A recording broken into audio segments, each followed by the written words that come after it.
Have you ever wondered how a teenage concubine could rise from complete obscurity to become the only woman in Chinese history to rule as emperor? Well, the answer isn't luck or even political marriage. Instead, Wu Zetian mastered a deadly game of palace intrigue that would make modern politicians look like amateurs. Systematically eliminating rivals and manipulating 3 different emperors to claim ultimate power. So in this soothing journey through ancient China, I'm going to reveal how Wu Zetian transformed from a powerless servant girl into the most feared ruler in Chinese history, using her intelligence, ruthless ambition, and perfect timing. This remarkable story spans decades of palace conspiracies, family betrayals, and political murders that would reshape an entire dynasty. What I'm going to do is walk you through her incredible rise to power, and by the end of this series, you'll understand exactly how she achieved the impossible. Now, to truly appreciate Wu Zetian's rise, we need to understand the world she was born into. The year was 624 CE, during the early Tang Dynasty, when China was experiencing a golden age of prosperity and cultural achievement. The Tang capital of Chang'an was the largest city in the world, home to over 1 million people from dozens of different cultures and kingdoms. Merchants traveled the Silk Road, bringing exotic goods from as far away as Persia and Rome. Buddhist temples stood alongside Taoist shrines and Confucian academies. Art, poetry, and scholarship flourished under imperial patronage. But beneath this glittering surface lay a society built on rigid hierarchies and absolute male dominance. The Confucian social order placed the emperor at the top, followed by government officials, farmers, artisans, and merchants. Women existed outside this hierarchy entirely, defined solely by their relationships to men as daughters, wives, or mothers. A woman's highest aspiration was to bear sons who might bring honor to the family name. The concept of female ambition was not just discouraged, it was literally unthinkable. Wu Zetian was born into this world as Wu Zhao, the daughter of Wu Shihuo, a wealthy timber merchant who had supported the Tang Dynasty during its rise to power. Her family background was unusual for someone who would later enter the imperial court. Most concubines came from established aristocratic families with generations of court connections. The Wu family, while prosperous, were essentially nouveau riche merchants, looked down upon by the traditional nobility who traced their lineages back centuries. Wu Shihuo had 3 wives, as was common for wealthy men of the era. Wu Zhao's mother, Lady Yang, was his second wife, which placed Wu Zhao in a precarious position within the family hierarchy. She was legitimate, but not the primary heir. She had older half-brothers from her father's first wife, who would inherit the family business and properties. This early experience of competing for attention and resources in a complex family structure would prove invaluable training for the even more treacherous world of imperial politics she would later navigate. From her earliest years, Wu Zhao displayed an intelligence and determination that set her apart from other girls of her generation. While most daughters of wealthy families were educated only in domestic skills like embroidery, music, and household management, Wu Zhao somehow gained access to a much broader education. Historical records suggest her father, perhaps recognizing her exceptional abilities, allowed her to study alongside her brothers. She learned to read and write classical Chinese, studied history and philosophy, and even received training in mathematics and basic military strategy. This education was revolutionary for a girl of her time. Most women, even aristocratic ones, were functionally illiterate. The ability to read and write was considered a masculine pursuit that might make a woman too independent and therefore unmarriageable. But Wu Zhao absorbed knowledge like a sponge, developing not just literacy but genuine intellectual sophistication that would later allow her to debate with court scholars and compose her own imperial edicts. Her physical appearance was equally remarkable, though descriptions from the period must be viewed through the lens of later political propaganda. Contemporary accounts describe her as extraordinarily beautiful, with perfect skin, elegant features, and a commanding presence that made her stand out in any crowd. But more importantly, she possessed what Chinese historians called dragon phoenix charisma, an almost supernatural ability to command attention and inspire both loyalty and fear in those around her. Wu Zhao's childhood was cut short in 636, when her father died unexpectedly. She was just 12 years old, and his death dramatically altered her family's circumstances. Under Chinese inheritance laws, the family business and properties passed to Wu Shihuo's eldest son from his first wife. Wu Zhao, her mother, and her younger siblings found themselves dependent on the generosity of their half-brothers, who showed little inclination to support them generously. This experience of sudden powerlessness and financial insecurity would profoundly shape Wu Zhao's worldview. She learned firsthand how quickly fortune could change and how vulnerable women were in a system that offered them no independent legal or economic rights. Rather than accept her reduced circumstances, she began planning her escape from a life of genteel poverty and dependence. The opportunity came in 638 when Emperor Taizong issued a call for beautiful young women to join his imperial harem. This was a regular practice in Chinese courts, where the emperor maintained hundreds of concubines ranked in elaborate hierarchies. For most families, having a daughter selected as an imperial concubine was considered a great honor that might elevate the entire family's status. For Wu Zhao, it represented something even more valuable, a chance to escape the limitations of her birth and enter the center of political power. At 14 years old, Wu Zhao was selected from thousands of candidates to become a fifth-rank concubine, given the title Kairen, which meant talented person. This was not a particularly high rank in the complex hierarchy of imperial women, but it was enough to get her inside the Forbidden City and into proximity with the most powerful man in China. The imperial harem was a world unto itself, a complex ecosystem of competition, alliance, and intrigue that made the outside political world look simple by comparison. Hundreds of women lived in luxurious apartments, attended by armies of servants, but most would never even meet the emperor, much less bear his children or influence his decisions. The vast majority would live out their lives in gilded captivity, forgotten and irrelevant. Emperor Taizong, born Li Shimin, was one of the greatest rulers in Chinese history. He had helped his father establish the Tang Dynasty and had personally led military campaigns that expanded Chinese territory to its greatest extent. He was intelligent, cultured, and genuinely committed to good governance. But he was also a middle-aged man with dozens of wives and concubines, unlikely to pay much attention to one teenage girl among so many. Wu Zhao understood this challenge from the moment she entered the palace. Unlike other concubines who relied solely on their beauty or tried to attract the emperor's attention through traditional feminine accomplishments, she took a completely different approach. She made herself useful. Drawing on her unusual education, Wu Zhao began offering to help with administrative tasks that other concubines considered beneath them. She could read and write better than many court officials, and she had an intuitive understanding of bureaucratic processes. When the emperor needed documents copied or letters translated, Wu Zhao volunteered. When he wanted someone to read to him from historical texts, she was available with perfect pronunciation and insightful commentary. More importantly, she began to study the emperor himself with the intensity of a scholar examining ancient texts. She learned his preferences, his moods, his political concerns, and his personal insecurities. While other concubines tried to entertain him, Wu Zhao made herself indispensable by becoming his intellectual companion and trusted advisor. This strategy required incredible patience and self-control.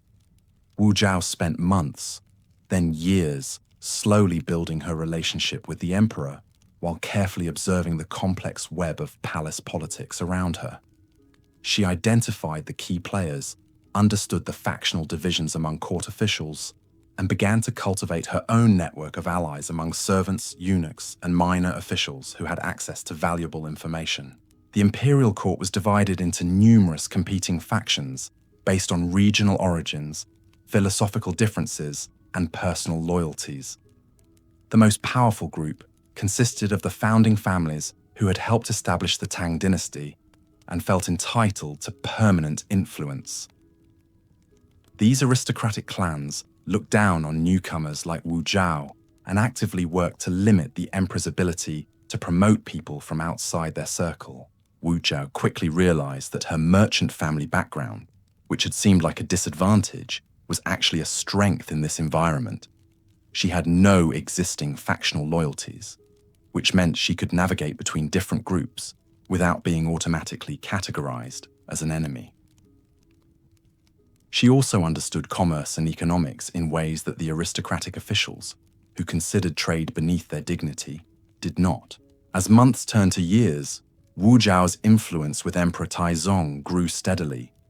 She graduated from copying documents to drafting them, from reading historical texts to discussing their political implications, from listening to court debates to offering her own opinions. The emperor, who had initially seen her as just another pretty face in his harem, began to recognize her exceptional intelligence and rely on her judgment. But Wu Zhao's ambitions extended far beyond becoming the emperor's favorite concubine. She understood that her position, while privileged, was fundamentally insecure. Imperial favor could disappear overnight, and concubines who fell from grace often found themselves exiled to remote temples or worse. She needed to build a more permanent foundation for power, and that meant expanding her influence beyond her personal relationship with the emperor. She began cultivating relationships with the emperor's children, particularly his heir apparent, Prince Li Chengqian. This was dangerous territory, as court protocols strictly limited contact between concubines and imperial princes. But Wu Zhao was careful to position her interactions as educational and administrative rather than personal. She offered to help with the prince's correspondence, provided insights into court politics, and gradually made herself useful to the future emperor, as well as the current one. Unfortunately, Wu Zhao's careful cultivation of Prince Li Chengqian would prove to be a miscalculation that nearly ended her political career before it truly began.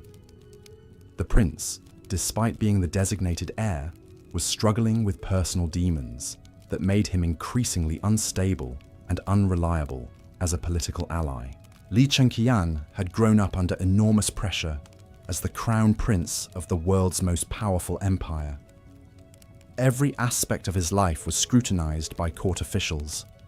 His education was rigidly controlled by Confucian tutors, and his future role as emperor weighed heavily on his young shoulders.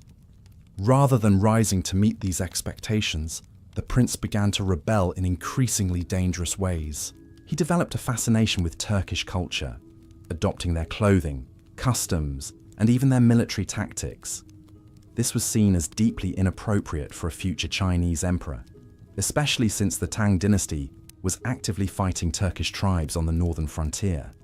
Even more troubling, Li Chengqian began to surround himself with disreputable companions and engage in behavior that court observers considered beneath imperial dignity. Wu Zhao watched these developments with growing concern.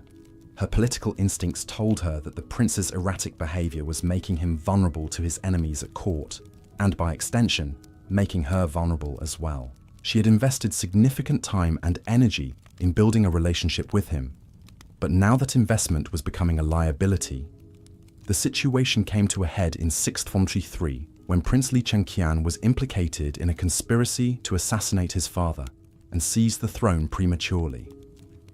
The plot was discovered before it could be executed, but the mere fact that the crown prince had participated in such a scheme sent shockwaves through the imperial court.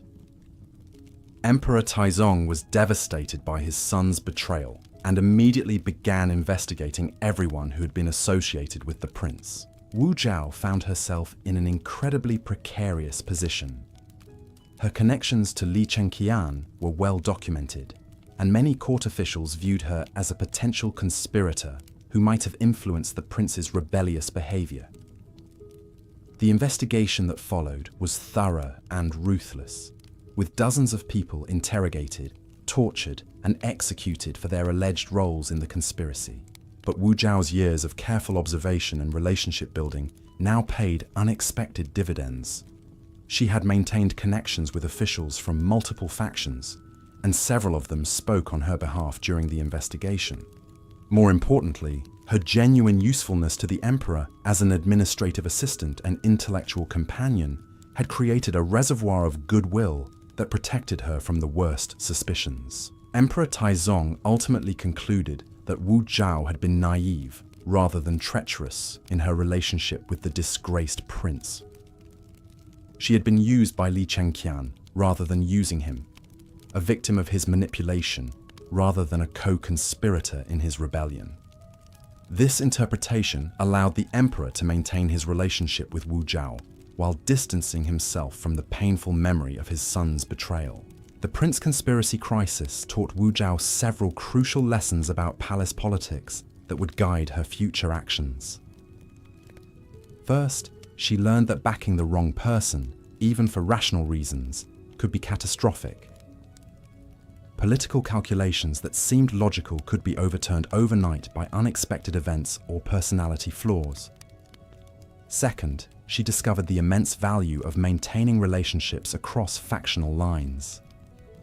Her survival had depended not on the loyalty of any single group, but on having allies in multiple camps who could vouch for her character and usefulness. Most importantly, Wu Zhao realized that her ultimate security lay not in attaching herself to any individual, no matter how powerful, but in making herself independently valuable to the imperial system itself. She needed to become so useful, so knowledgeable, and so connected that removing her would be more costly than protecting her. With Prince Li Chengqian disgraced and eventually exiled, Emperor Taizong designated his ninth son, Li Ji, as the new crown prince. Li Ji was everything his predecessor had not been: studious, respectful of tradition, and genuinely committed to preparing himself for imperial responsibilities. But he was also young, inexperienced, and somewhat overwhelmed by the enormous expectations now placed upon him. Wu Zhao recognized an opportunity in the new crown prince's situation. Unlike her relationship with Li Chengqian, which had been based on personal charm and administrative assistance, her approach to Li Ji would be more strategic and carefully planned. She would position herself not as a friend or companion, but as an essential resource for his future success as emperor. She began by studying Li Ji's personality, interests, and weaknesses with the same methodical approach she had applied to understanding his father. The young prince was intelligent, but lacked confidence in his own judgment. He was well educated in classical texts, but had little practical experience with the complexities of governing a vast empire. Most critically, he was surrounded by advisors who were either too deferential to offer honest counsel or too focused on their own agendas to prioritize his interests. Wu Zhao slowly inserted herself into this advisory ecosystem, not as a replacement for existing counselors, but as a unique resource who could provide perspectives unavailable elsewhere. She offered insights into court gossip and factional dynamics that the prince's official tutors, bound by protocol and propriety, could not discuss. She provided honest assessments of policy proposals that his sycophantic attendants would never dare to criticize. More subtly, she began to position herself as Li Ji's window into the real world, beyond the artificial environment of the palace. As a former merchant's daughter who had experienced poverty and uncertainty, she could explain the practical implications of imperial policies in ways that aristocratic advisors, insulated by generations of wealth and privilege, simply could not. This strategy required Wu Zhao to walk an incredibly fine line. She needed to be useful enough to the crown prince to secure his protection and patronage, but not so involved in his affairs that she would be seen as manipulating him for her own benefit. She had to demonstrate loyalty and wisdom while maintaining the appearance of proper deference and humility. The balancing act became even more complex as Emperor Taizong's health began to decline in the late 640s. The emperor, now in his 50s and exhausted by decades of military campaigns and administrative responsibilities, was showing signs of age and illness that made the question of imperial succession increasingly urgent. Court officials began positioning themselves for the transition to a new reign, and the competition for influence with the future emperor intensified dramatically. Wu Zhao found herself caught between two different power structures: the existing imperial court centered around Emperor Taizong, where she had spent years building her position, and the emerging court of Crown Prince Li Zhi, where she was working to establish new relationships and influence. Managing both relationships simultaneously required extraordinary diplomatic skill and political intelligence. She had to maintain her usefulness to the current emperor while building credibility with his successor, all while avoiding the appearance of disloyalty or opportunism that could destroy her standing with either man. This challenge was complicated by the fact that father and son, despite their mutual respect and affection, had different personalities, priorities, and governing philosophies that sometimes put them at odds with each other. Emperor Taizong was a warrior scholar who had personally led armies and conquered territories. He valued direct action, personal courage, and decisive leadership. His approach to governance was hands-on and pragmatic, shaped by his experience as a military commander who had learned to make quick decisions based on incomplete information. Crown Prince Li Zhi, by contrast, was more contemplative and cautious. He preferred to study problems thoroughly before acting, to consult multiple advisors before making decisions, and to consider the long-term implications of policies rather than focusing on immediate results. His governing style was more collaborative and systematic than his father's, but also potentially slower and more indecisive. Wu Zhao adapted her approach to each man's personality and preferences. With Emperor Taizong, she emphasized practical solutions and immediate benefits. She presented information concisely, offered clear recommendations, and demonstrated how her suggestions aligned with his existing priorities and policies. Her communications with him were direct, confident, and focused on results. With Crown Prince Li Zhi, she took a more nuanced approach. She presented multiple perspectives on complex issues, acknowledged uncertainties and potential complications, and emphasized the importance of building consensus among different factions before implementing major changes. Her interactions with him were more deferential and collaborative, positioning herself as a resource to support his decision-making process rather than as an advocate for specific outcomes. This dual strategy worked brilliantly for several years, allowing Wu Zhao to strengthen her position with both the current and future emperor, while avoiding the factional conflicts that destroyed many other court figures during succession periods. But it also created new vulnerabilities that would soon test her political skills to their limits. As Emperor Taizong's health continued to deteriorate, rumors began circulating about an improper relationship between Wu Zhao and Crown Prince Li Zhi. These rumors were probably inevitable given the amount of time they spent together and the obvious intelligence and ambition that Wu Zhao displayed. In a court culture that viewed women primarily as sexual objects rather than political actors, any significant interaction between an attractive concubine and a young prince would be interpreted through a romantic lens. The rumors were particularly dangerous because they violated fundamental protocols governing imperial succession. Concubines belonged to the emperor and were expected to remain loyal to him alone. Any suggestion that a concubine was cultivating relationships with potential successors could be interpreted as treason, adultery, or both. Even if the relationship was purely political and administrative, the appearance of impropriety could be enough to destroy everyone involved. Wu Zhou realized that her carefully constructed position was becoming untenable. She could not continue building influence with Li Zhi without risking accusations that could lead to her execution. But she also could not abandon her investment in the future emperor without sacrificing the security and power she had worked so hard to achieve. The solution she devised was characteristically bold and risky. Rather than trying to hide or minimize her relationship with the crown prince, Wu Zhao decided to reframe it entirely. She would transform what appeared to be a liability into a strategic advantage by changing the fundamental terms of the discussion.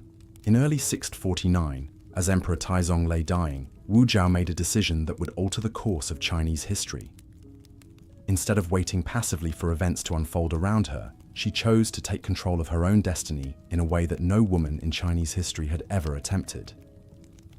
But that remarkable gamble, and its even more extraordinary consequences, would have to wait for the emperor's death and the beginning of an entirely new phase in Wu Zhao's relentless pursuit of ultimate power. The death of Emperor Taizong in 649 CE marked the end of an era and the beginning of Wu Zhao's most dangerous gamble yet. According to ancient Chinese tradition, when an emperor died, his concubines faced one of two fates. They could be buried alive with their master to serve him in the afterlife, or they could have their heads shaved and spend the remainder of their lives as Buddhist nuns in remote monasteries. Neither option offered any possibility of maintaining political influence or personal freedom. For most concubines, this transition represented the inevitable end of whatever brief moment of luxury and relevance they had experienced. They would disappear into obscurity, forgotten by history and irrelevant to the future of the empire. But Wu Zhao had spent over a decade preparing for exactly this moment, and she had no intention of accepting either traditional fate. The funeral of Emperor Taizong was a spectacular display of imperial grandeur that lasted for months. His body lay in state in the magnificent Daming Palace, while officials from across the empire traveled to Chang'an to pay their respects. Buddhist monks chanted prayers for his soul. Confucian scholars composed elaborate eulogies celebrating his achievements, and Taoist priests performed rituals to ensure his peaceful transition to the afterlife. Wu Zhao participated in these ceremonies with perfect propriety, displaying the grief and devotion expected from an imperial concubine. She wore the white robes of mourning, wept at the appropriate moments, and followed all the complex protocols that governed behavior during the extended funeral period. To outside observers, she appeared to be just another grieving woman preparing to accept her fate as a discarded relic of the previous reign. But beneath this facade of traditional feminine submission, Wu Zhao was executing the most audacious political maneuver in Chinese history. During the chaotic weeks between the emperor's death and his successor's formal coronation, she was secretly communicating with Crown Prince Li Ji, now preparing to become Emperor Gaozong. These communications were extraordinarily dangerous, as any contact between a dead emperor's concubine and his successor could be interpreted as evidence of an adulterous relationship that had begun while Taizong was still alive. The content of these messages has been lost to history, but their effect was unmistakable. Instead of allowing Wu Zhao to disappear into a monastery, as tradition demanded, the new Emperor Gaozong intervened to change her fate. Using his authority as the new ruler, he declared that Wu Zhao's administrative skills and intellectual abilities were too valuable to waste on religious contemplation. He announced that she would be recalled to the imperial court to serve in his government. This decision shocked the entire imperial establishment. Never before had a Chinese emperor recalled his father's concubine to active service. The precedent was not just unusual, it was unthinkable. Court officials were horrified by what they saw as a violation of fundamental moral principles that governed imperial behavior. Buddhist monks were scandalized by the emperor's apparent disregard for proper religious observances. Even common people throughout the empire gossiped about the young emperor's strange decision to surround himself with his father's former women. But Emperor Gaozong was not acting impulsively or irrationally. He was a thoughtful, methodical ruler who had spent years observing Wu Zhao's capabilities and understanding her potential value to his administration. Unlike his father, who had been an experienced military commander and seasoned politician when he took power, Gaozong was ascending to the throne as a young man with limited practical experience in governance. The Tang Empire in 649 was facing numerous challenges that required immediate attention. Turkish tribes were launching raids along the northern frontier. Korean kingdoms were resisting Chinese influence on the peninsula, and internal rebellions were flaring up in several provinces. The imperial bureaucracy was dominated by powerful aristocratic families who had their own agendas and were not necessarily loyal to the new emperor. Managing these complex problems required advisors who were both competent and completely dependent on imperial favor for their position and security. Wu Zhao fit this description perfectly. Her intelligence and administrative skills had been proven over years of service to Emperor Taizong. Her merchant family background meant she had no independent power base that might compete with imperial authority. Most importantly, her controversial return to court made her completely dependent on Emperor Gaozong's protection. She could not survive politically without his support, which meant her loyalty was guaranteed in ways that traditional aristocratic advisors could never match. The emperor's decision to recall Wu Zhao was therefore both personally motivated and politically shrewd.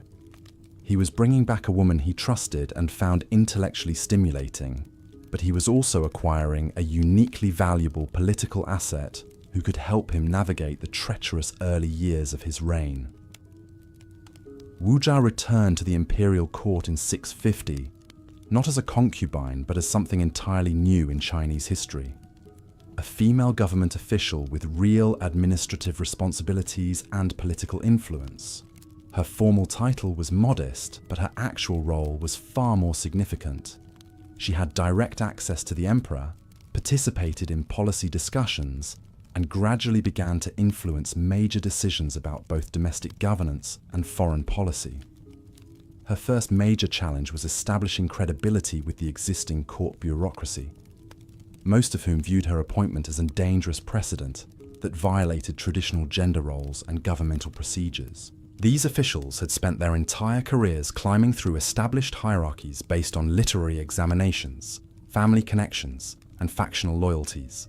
The sudden appearance of a woman with direct imperial access and apparent policy influence threatened their understanding of how government was supposed to work.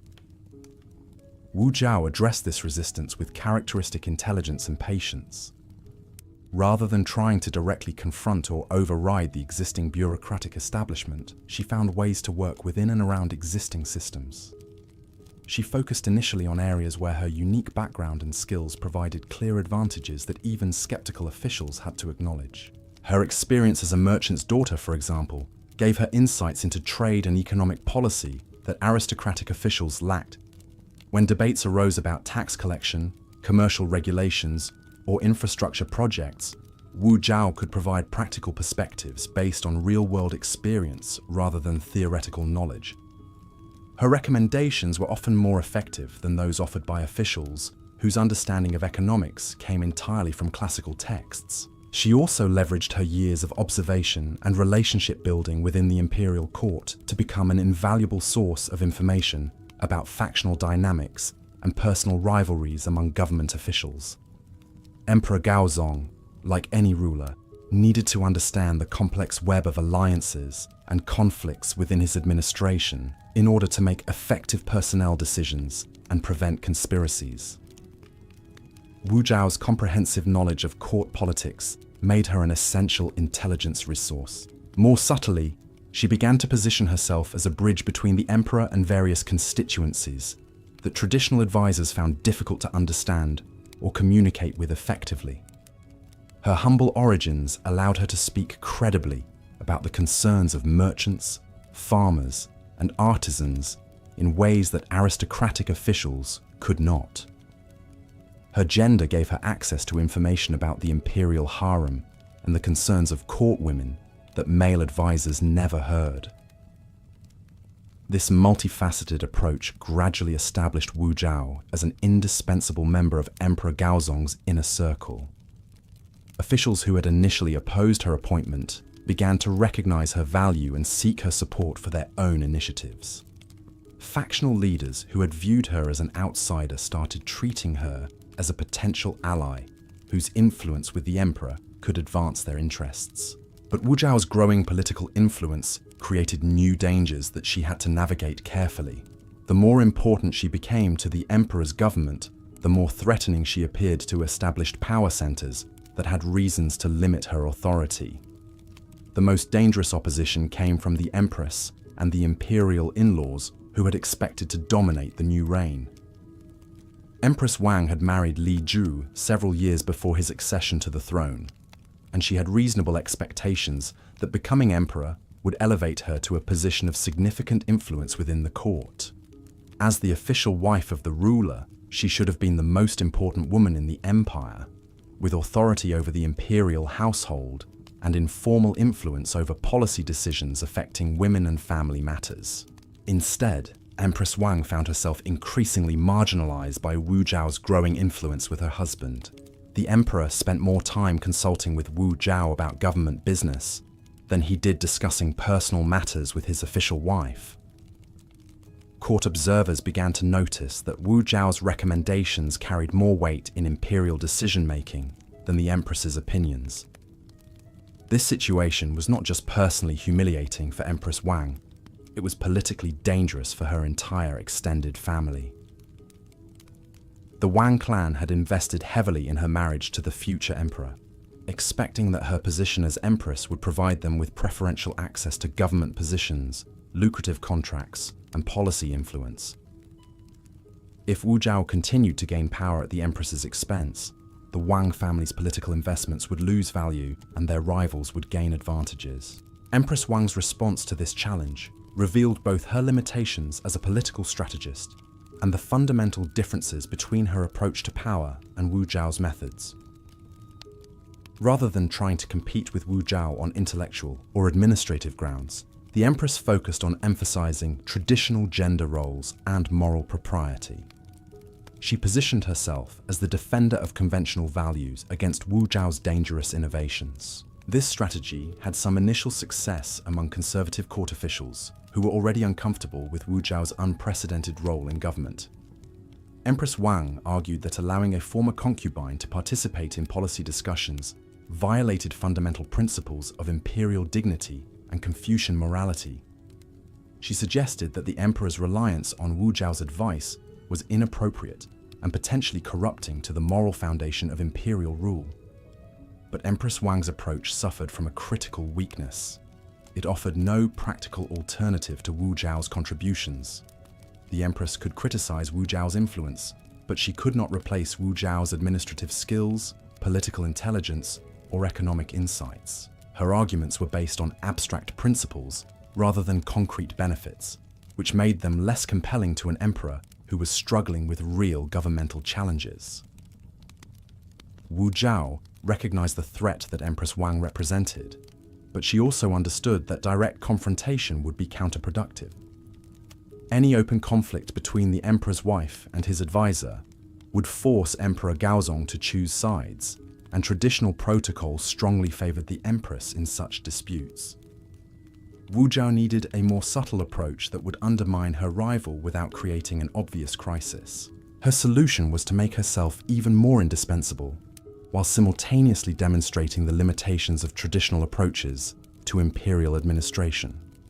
When policy debates arose, Wu Zhao consistently offered more practical and effective solutions than other advisors, including implicit alternatives to suggestions from the empress's faction.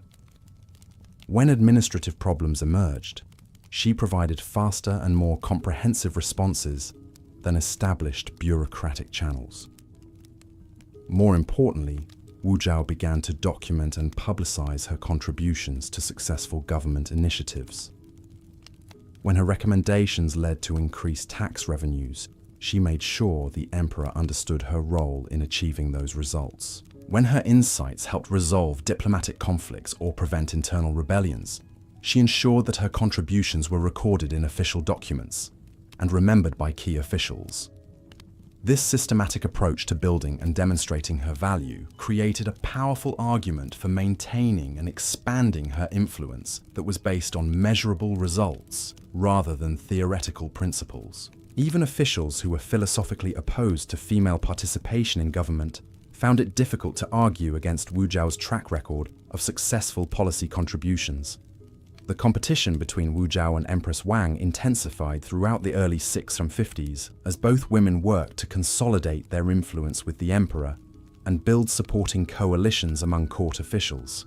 This rivalry was complicated by the birth of children to both women, which added succession politics to the already complex dynamics of imperial court competition. Empress Wang gave birth to a daughter in 651, which was disappointing since male heirs were essential for securing dynastic succession. Wu Zhao, meanwhile, had given birth to a son in 652, followed by another son in 653. These births dramatically altered the balance of power between the two women, as Wu Zhao's sons represented potential heirs to the imperial throne, while the Empress's daughter did not. The existence of male heirs born to Wu Zhao created new political possibilities that neither woman had previously considered. If something happened to Emperor Gaozong, or if he chose to designate one of Wu Zhao's sons as his successor, she could potentially become the mother of a future emperor. This prospect offered a path to long-term political security and influence that went far beyond her current role as an imperial advisor. But the birth of these children also created new vulnerabilities and dangers. Court protocol regarding imperial succession was complex and politically sensitive, with established procedures for determining which sons should be considered legitimate heirs and which women should be recognized as imperial mothers. Wu Zhao's irregular status as a recalled concubine rather than an official wife complicated these calculations and provided her enemies with new arguments against her growing influence. The situation became even more complex in 654, when tragedy struck the imperial family in a way that would forever change the trajectory of Wu Zhao's career and Chinese history itself. The specific details of what happened remain controversial among historians, but the consequences were undeniable. Empress Wang's infant daughter died under mysterious circumstances, and Wu Zhao was accused of murdering the child to eliminate a potential rival. The accusation was devastating and potentially fatal. If Wu Zhao was found guilty of murdering an imperial child, she would face immediate execution along with all her relatives and associates. The charge was particularly dangerous because it combined several of the most serious crimes possible in imperial China: treason against the royal family, violation of fundamental moral principles governing the protection of children, and abuse of trusted access to the imperial household. But the accusation also revealed the desperation of Wu Zhao's enemies and their inability to challenge her influence through conventional political means. The timing and circumstances of the charges suggested that they were motivated more by factional rivalry than by genuine evidence of criminal behavior. This created an opportunity for Wu Zhao to turn the crisis to her advantage if she could manage the political implications skillfully. Her response to the murder accusation would demonstrate both her political genius and her willingness to use the most ruthless methods necessary to protect and advance her position. The strategies she employed during this crisis would establish patterns of behavior that would characterize her entire subsequent career as she climbed toward ultimate power in the Chinese Empire. But the specific tactics Wu Zhao used to survive and triumph over this potentially deadly challenge, and the long-term consequences of her choices for both her own future and the stability of the Tang Dynasty, would prove to be even more extraordinary than anything she had accomplished so far. The murder accusation against Wu Zhao represented the most dangerous moment of her political career, but it also revealed the fundamental weakness of her enemy's position. The charges were based more on court gossip and factional animosity than on actual evidence, which gave Wu Zhao room to maneuver if she could control the narrative and turn public opinion in her favor. Her first move was characteristically bold and unexpected. Instead of retreating into defensive denials or seeking protection through traditional channels, Wu Zhao chose to go on the offensive against her accusers. She began by systematically documenting the timeline of events surrounding the infant's death, gathering testimony from servants, physicians, and other witnesses who had been present in the imperial household during the relevant period. This investigation revealed several inconvenient facts that undermined the murder theory. The child had been ill for several days before dying, showing symptoms consistent with common childhood diseases that claimed many imperial infants despite the best medical care available. Multiple physicians had examined the baby and prescribed treatments that proved ineffective. Most importantly, Wu Zhao had been in the company of other court officials during most of the period when the alleged crime supposedly occurred, making it practically impossible for her to have administered poison or committed other acts of violence. But Wu Zhao understood that facts alone would not be sufficient to protect her from politically motivated accusations. She needed to shift the entire framework of the debate from questions about her guilt or innocence to larger issues about the stability and effectiveness of imperial government. Her survival depended on making herself appear more valuable to the emperor and the empire than her enemies.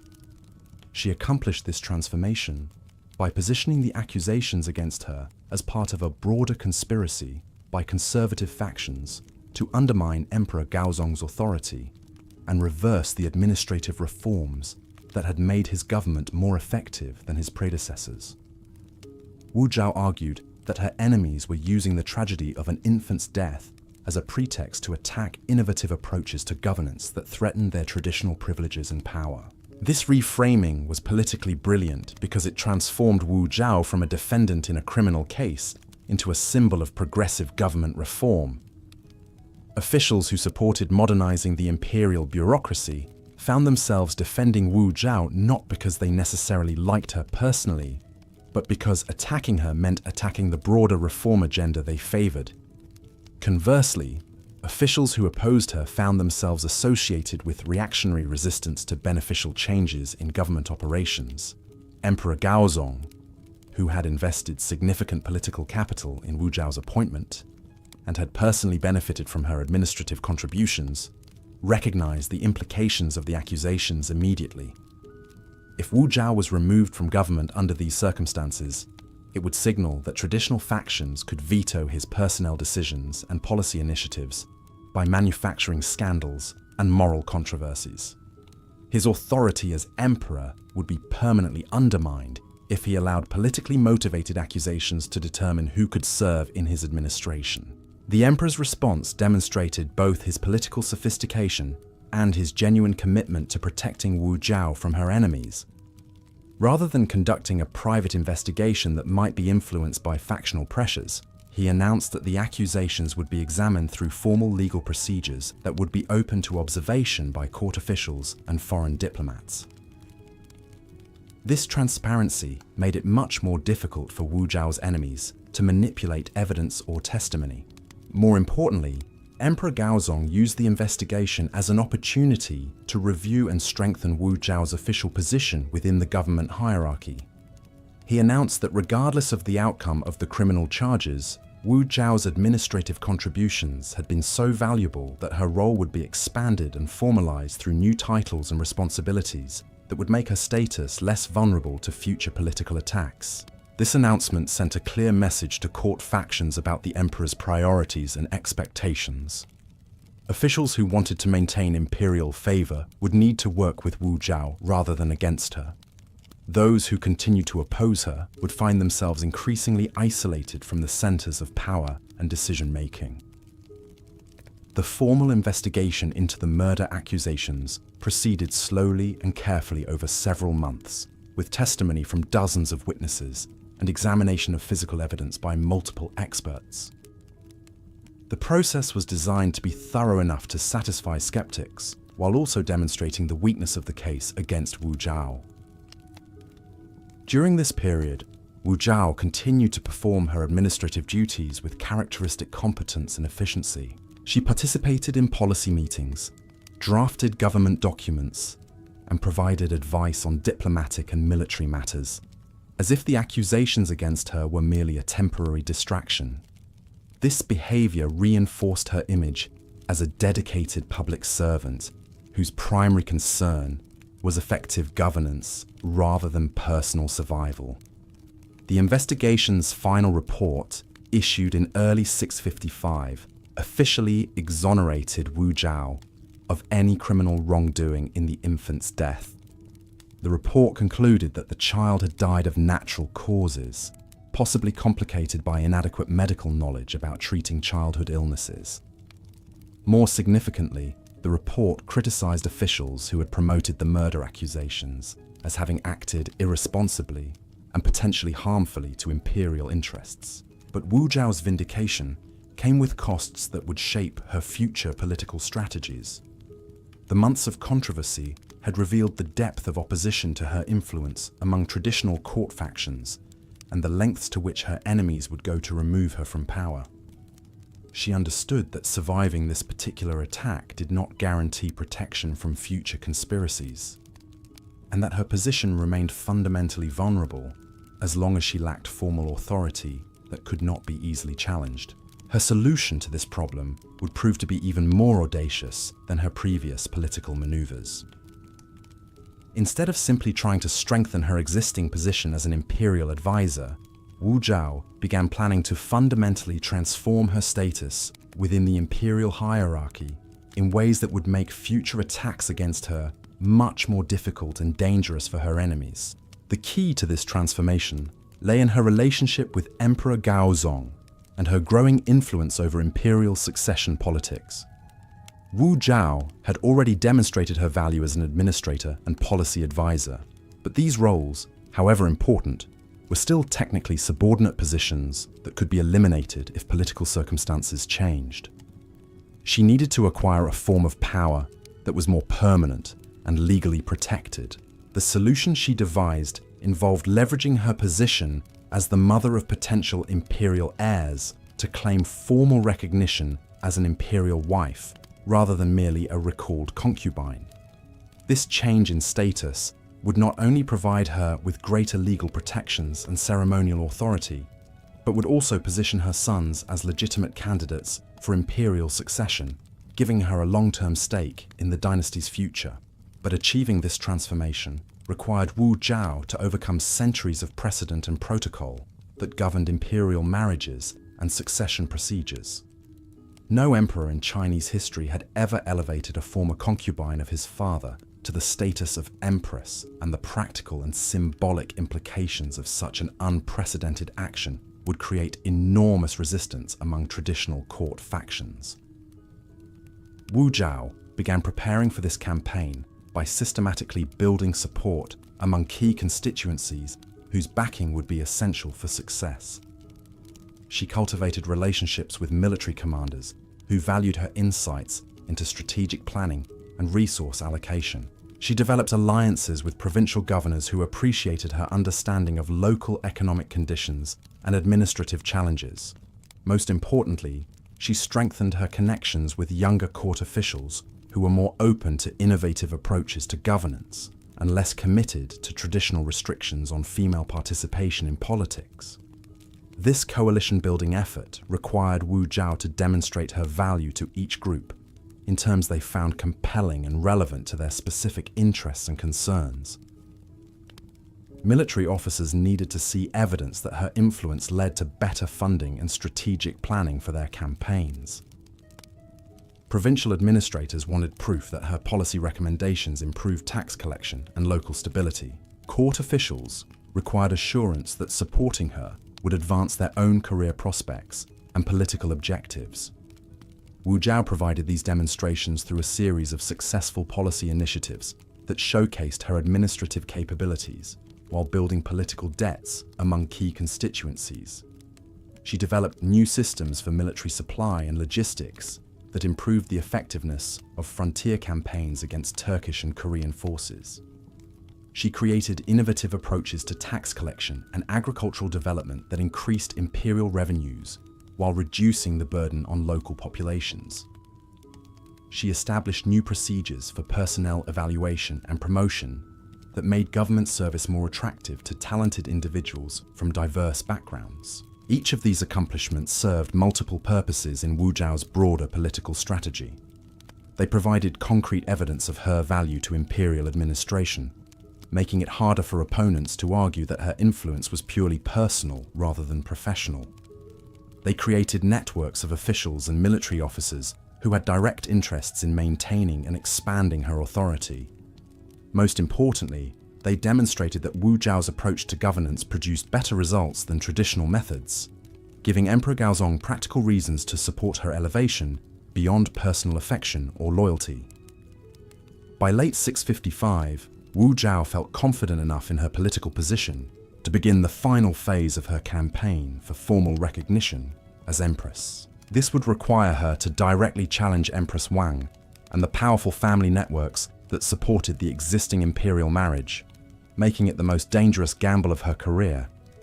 Success would provide her with unprecedented power and security, but failure would likely result in exile or execution for herself and her children. The opening move in this campaign came through an unexpected channel that revealed Wu Zhao's sophisticated understanding of imperial psychology and court politics.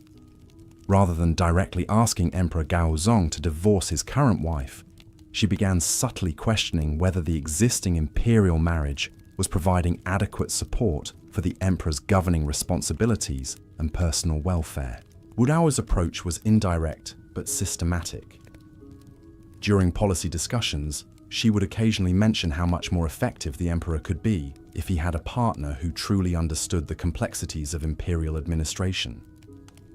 In private conversations, she would express concern about the emperor's health and stress levels, suggesting that he needed someone who could provide both intellectual companionship and emotional support during the challenging periods of his reign. These conversations were carefully designed to plant seeds of dissatisfaction with the emperor's current domestic arrangements, without appearing to promote her own interests directly.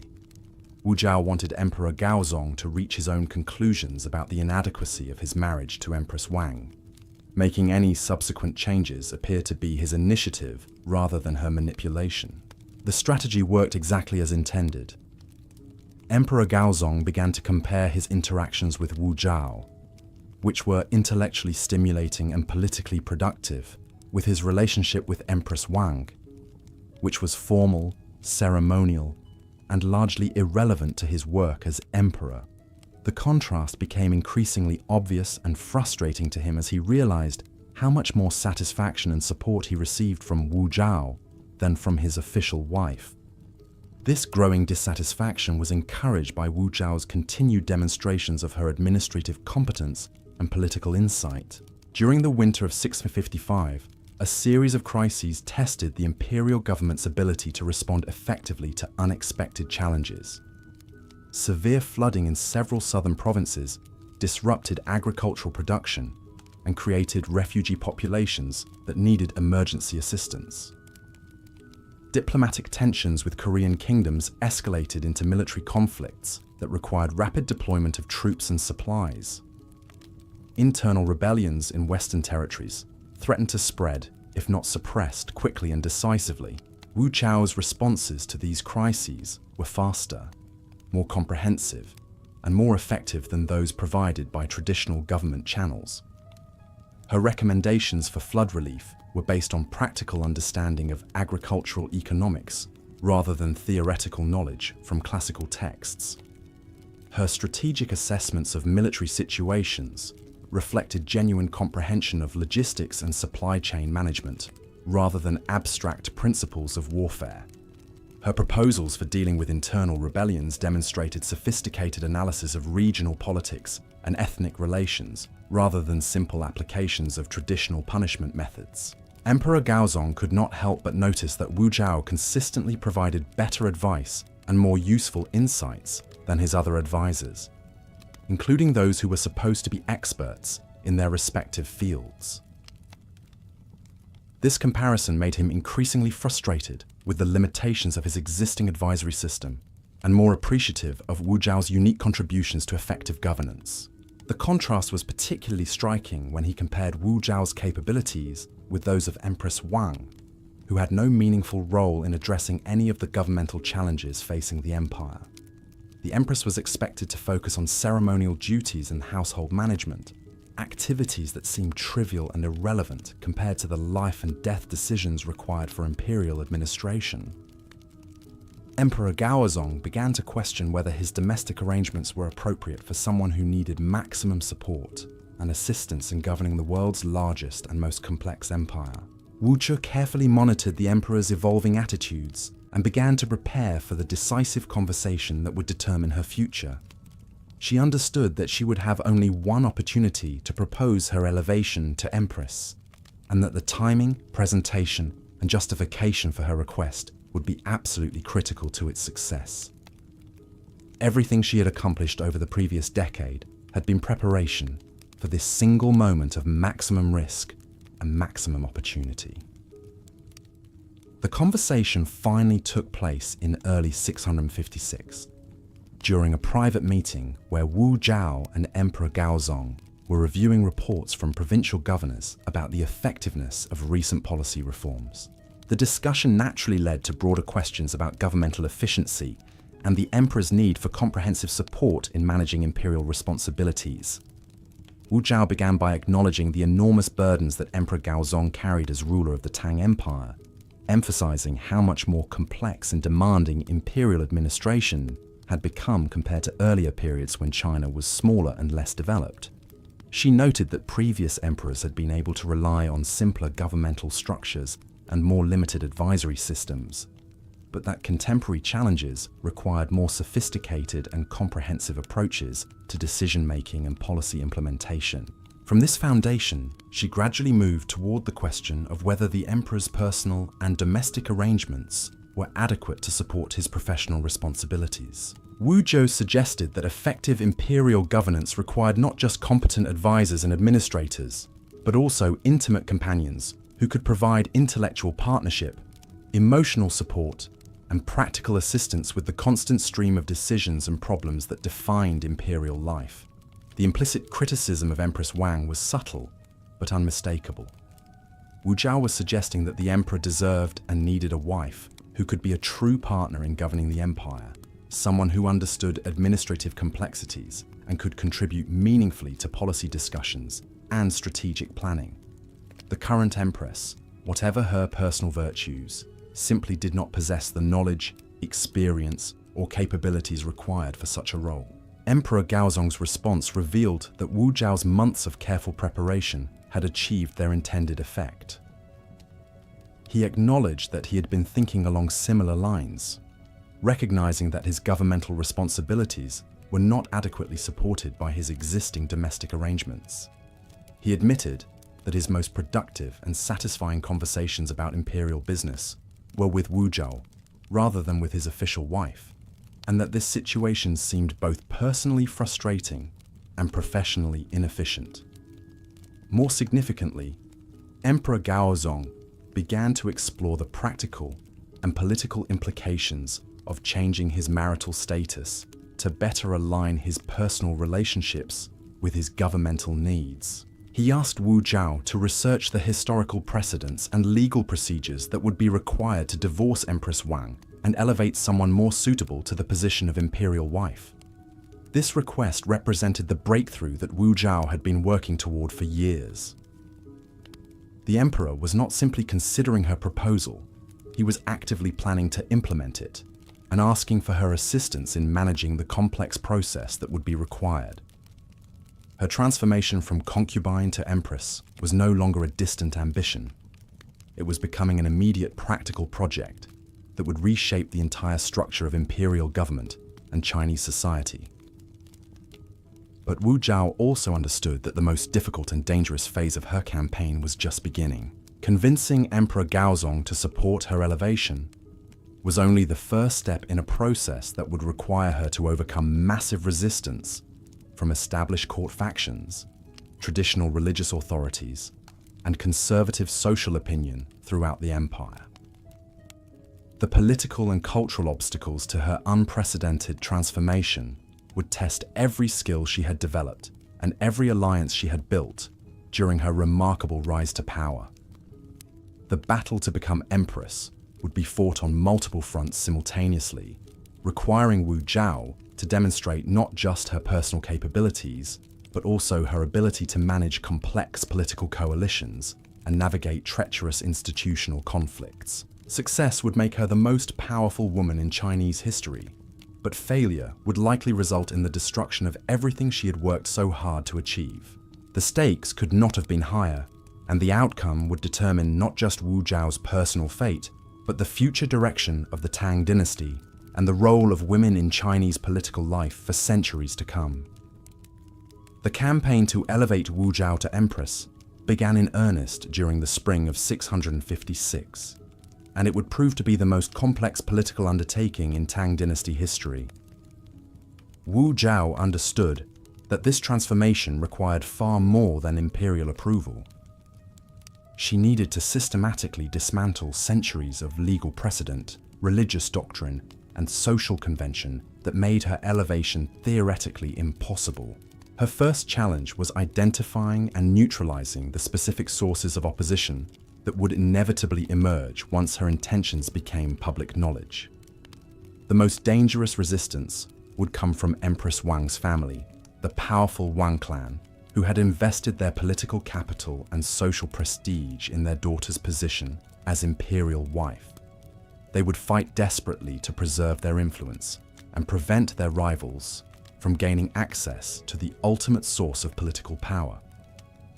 Wu Zhao began by conducting a comprehensive analysis of the Wang family's political network, mapping their alliances, identifying their economic interests, and understanding their strategic vulnerabilities. She discovered that the clan's power rested on several foundations that could potentially be undermined through careful political maneuvering.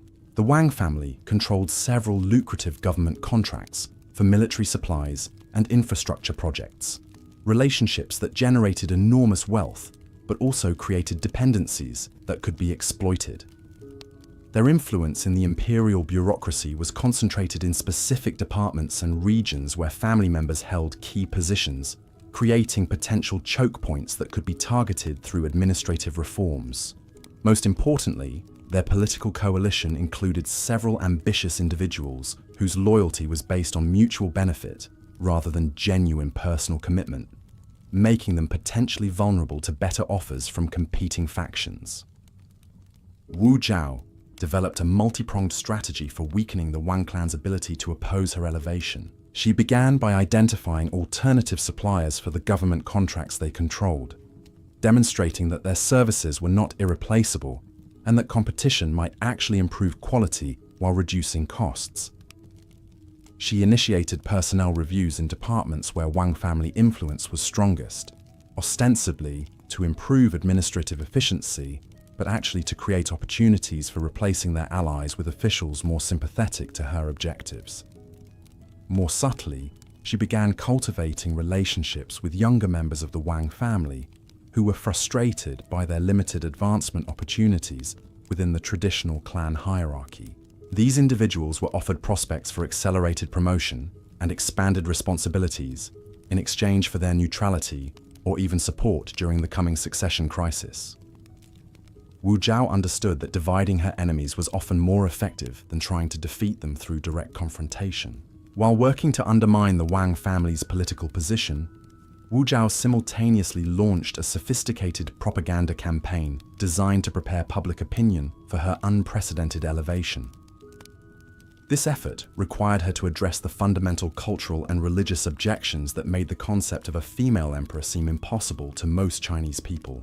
The core challenge was that Confucian political philosophy explicitly prohibited women from holding supreme political authority, viewing female rule as a violation of natural order that would inevitably lead to social chaos and dynastic collapse. Buddhist and Taoist religious traditions, while more flexible about gender roles in some contexts, also contained teachings that were generally interpreted as supporting male political dominance. Wu Zhao needed to find ways to reinterpret these philosophical and religious traditions to support, rather than oppose her ambitions. Her approach to this challenge revealed the sophisticated intellectual preparation she had undertaken during her years of study and observation. Wu Zhao began commissioning scholarly research projects that would re-examine classical texts and historical precedents for evidence supporting female political authority. She funded conferences and debates among court intellectuals about the proper interpretation of ancient wisdom regarding governance and leadership. These scholarly initiatives were carefully designed to appear as legitimate academic inquiries rather than politically motivated propaganda exercises. Wu Zhao understood that direct attacks on traditional beliefs would provoke backlash and resistance, but that subtle reinterpretations presented as scholarly discoveries might gradually shift educated opinion in her favor. The research projects she sponsored began uncovering forgotten historical examples of successful female rulers in Chinese history, reinterpreting classical texts that had been traditionally understood as prohibiting female authority, and developing new theological arguments about the relationship between gender and political legitimacy. These findings were disseminated through the imperial court and scholarly networks, creating intellectual foundations for accepting Wu Zhao's elevation as empress. Simultaneously, Wu Zhao worked to build military support for her campaign, recognizing that ultimate political authority in imperial China rested on the ability to command armed force when necessary. Her years of involvement in strategic planning and military logistics had given her extensive contacts among professional officers who valued competence over traditional protocol. She began systematically cultivating relationships with key military commanders, particularly those who had benefited from her administrative reforms and policy recommendations. These officers had seen firsthand how Wu Zhao's insights improved their operational effectiveness, making them more willing to support her political advancement despite potential concerns about gender and precedent. Wu Zhao's approach to building military support was characteristically practical and results-oriented. Rather than asking for abstract loyalty or ideological commitment, she focused on demonstrating continued value to military interests through improved funding, better strategic coordination, and more effective logistical support. Officers who worked with her understood that her elevation would likely mean continued access to her expertise and influence, while her removal might result in less competent administration of military affairs. She also began developing contingency plans for potential violent resistance to her elevation, understanding that some opponents might resort to armed rebellion or assassination attempts rather than accept female rule. These preparations included identifying reliable military units that could be deployed to protect the imperial court, establishing secure communication networks that could coordinate defensive responses, and creating evacuation procedures that could protect her family and key supporters if circumstances required temporary retreat. The military dimension of Wu Zhao's campaign was complicated by the need to maintain operational security while building necessary support networks. Too much preparation might alert her enemies and trigger preemptive attacks, but too little preparation could leave her vulnerable to sudden violent opposition. She had to balance transparency with key allies against secrecy from potential enemies, a delicate calculation that required constant adjustment as political circumstances evolved. During the summer of 656, Wu Zhao's campaign entered its most active phase as Emperor Gaozong began taking concrete steps toward divorcing Empress Wang and formalizing his relationship with his chosen successor. The emperor's decision to move forward created immediate political crises that would test every aspect of Wu Zhao's preparation and strategic planning.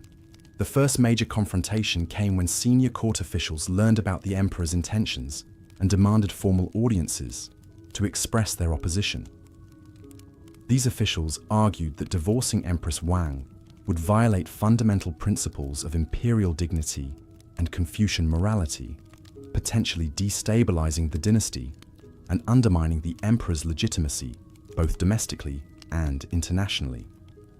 The meetings between Emperor Gaozong and his senior advisors were tense and occasionally hostile, with some officials threatening to resign their positions rather than serve under an empress they considered illegitimate.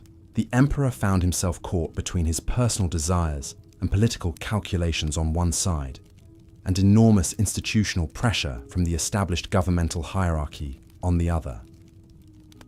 Wu Zhao played a crucial role in helping Emperor Gaozong navigate these confrontations, providing him with detailed briefings about each official's background, motivations, and potential vulnerabilities. She helped him identify which opposition was based on genuine principle versus personal or factional interests, enabling him to craft different approaches for different types of resistance. For officials whose opposition was rooted in sincere beliefs about proper governmental procedures, Emperor Gaozong emphasized the practical benefits that Wu Zhao's elevation would provide for imperial administration. He highlighted her track record of successful policy contributions and argued that effective governance required him to surround himself with the most capable advisors and partners available, regardless of gender. For officials whose resistance seemed motivated primarily by factional loyalty or personal ambition, the emperor took a more confrontational approach, making it clear that continued opposition would be interpreted as disloyalty to imperial authority and treated accordingly. He began transferring some resistant officials to less important positions while promoting others who supported his marriage plans, sending clear signals about the consequences of different political choices. The ecclesiastical dimension of the opposition proved particularly challenging because it involved fundamental questions about the relationship between imperial authority and religious doctrine. Buddhist and Taoist religious leaders argued that elevating Wu Zetian to empress would violate spiritual principles governing the cosmic order, potentially bringing divine punishment upon the entire empire. Wu Zetian's response to religious opposition demonstrated her sophisticated understanding of how spiritual authority functioned in Chinese society. Rather than attacking religious leaders directly, she worked to divide them by promoting alternative interpretations of relevant doctrines and supporting religious figures who were willing to endorse her elevation. She commissioned new translations of Buddhist texts that emphasized compassion and wisdom over gender as the primary qualifications for political leadership. She funded Taoist scholars who argued that the cosmic balance required periodic reversals of traditional patterns, making female rule a necessary correction to excessive male dominance. She supported Confucian intellectuals who reinterpreted classical teachings about governance to focus on competence and virtue, rather than gender as the essential requirements for legitimate authority.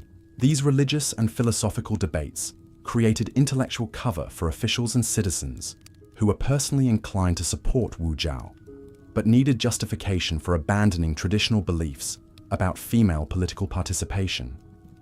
The scholarly discussions provided them with respectable arguments they could use to explain their support for unprecedented changes in imperial protocol. The international implications of Wu Zetian's elevation also required careful management, as neighboring kingdoms and tributary states were closely watching developments in the Tang court for signs of weakness or instability that they might exploit. Any perception that the Chinese empire was experiencing internal chaos or illegitimate leadership could trigger foreign invasions or rebellions in border regions. Wu Zetian addressed these concerns by emphasizing continuity in foreign policy and military preparedness. She worked with Emperor Gaozong to ensure that diplomatic communications with foreign courts stressed the stability and strength of Tang administration, rather than the unprecedented nature of the imperial marriage changes. She coordinated with military commanders to maintain high levels of readiness along frontier regions, demonstrating that governmental transitions would not create opportunities for external aggression. Her approach to international relations during this period revealed her understanding that foreign perceptions of Chinese strength were as important as domestic political support for the success of her elevation. Any sign of weakness or internal division could invite external challenges that would complicate her consolidation of power and potentially provide opportunities for her domestic enemies to rally opposition around national security concerns. By autumn 656, the various elements of Wu Zetian's campaign were beginning to converge into a decisive moment when Emperor Gaozong would need to make final decisions about proceeding with the divorce and remarriage. The political, military, religious, and international preparations had created conditions that made her elevation feasible, but the actual implementation would still require navigating enormous risks and potential complications. The timing of the final decision was influenced by several factors that were beyond Wu Zetian's direct control, but that she had anticipated and prepared for during her strategic planning. Empress Wang's supporters were becoming increasingly desperate as they recognized the trajectory of events, making them more likely to attempt dramatic countermeasures that could either derail Wu Zetian's campaign or provide justification for accelerating it. Court gossip and speculation about the emperor's intentions had reached levels that were making it difficult to maintain operational security around the marriage plans. Too many officials and court observers were aware that major changes were being considered, creating pressure to either implement the plans quickly or abandon them to prevent information leaks that could be exploited by opponents. Most importantly, Wu Zhao's own position was becoming increasingly precarious as her enemies recognized that they were running out of time to prevent her elevation. The longer she remained in her current ambiguous status, the more vulnerable she became to preemptive attacks designed to eliminate her before she could acquire the legal protections that would come with formal recognition as Empress. The convergence of these factors created a situation where delay was becoming more dangerous than action, forcing Wu Zhao and Emperor Gaozong to accelerate their timeline and prepare for the final confrontation that would determine not just her personal fate, but the future structure of imperial power in China. The decisive moment arrived in late 656, when Emperor Gaozong announced his intention to convene a formal imperial council to consider changes in the imperial marriage arrangements. This announcement transformed months of behind-the-scenes maneuvering into a public political crisis that would require all parties to declare their positions openly and accept the consequences of their choices. Wu Zhao understood that this council meeting would be the culmination of everything she had worked toward for over a decade. Success would make her empress and provide her with unprecedented power to reshape Chinese society according to her vision. Failure would likely result in her exile or execution, along with the destruction of everyone who had supported her ambitions. The stakes could not have been higher, and the outcome would depend on her ability to manage complex political dynamics under enormous pressure while maintaining the appearance of humble deference that was still expected from women in imperial Chinese society. She would need to be simultaneously bold and subtle, confident and deferential, commanding and respectful, as she navigated the most important political performance of her extraordinary career. The Imperial Council that would determine Wu Zhao's fate was scheduled to convene in the magnificent Hall of Supreme Harmony, where the most important decisions in Chinese imperial history had been made for generations. The symbolism was unmistakable. Wu Zhao's elevation would either be recorded as a legitimate continuation of imperial tradition or condemned as a dangerous violation of fundamental governmental principles.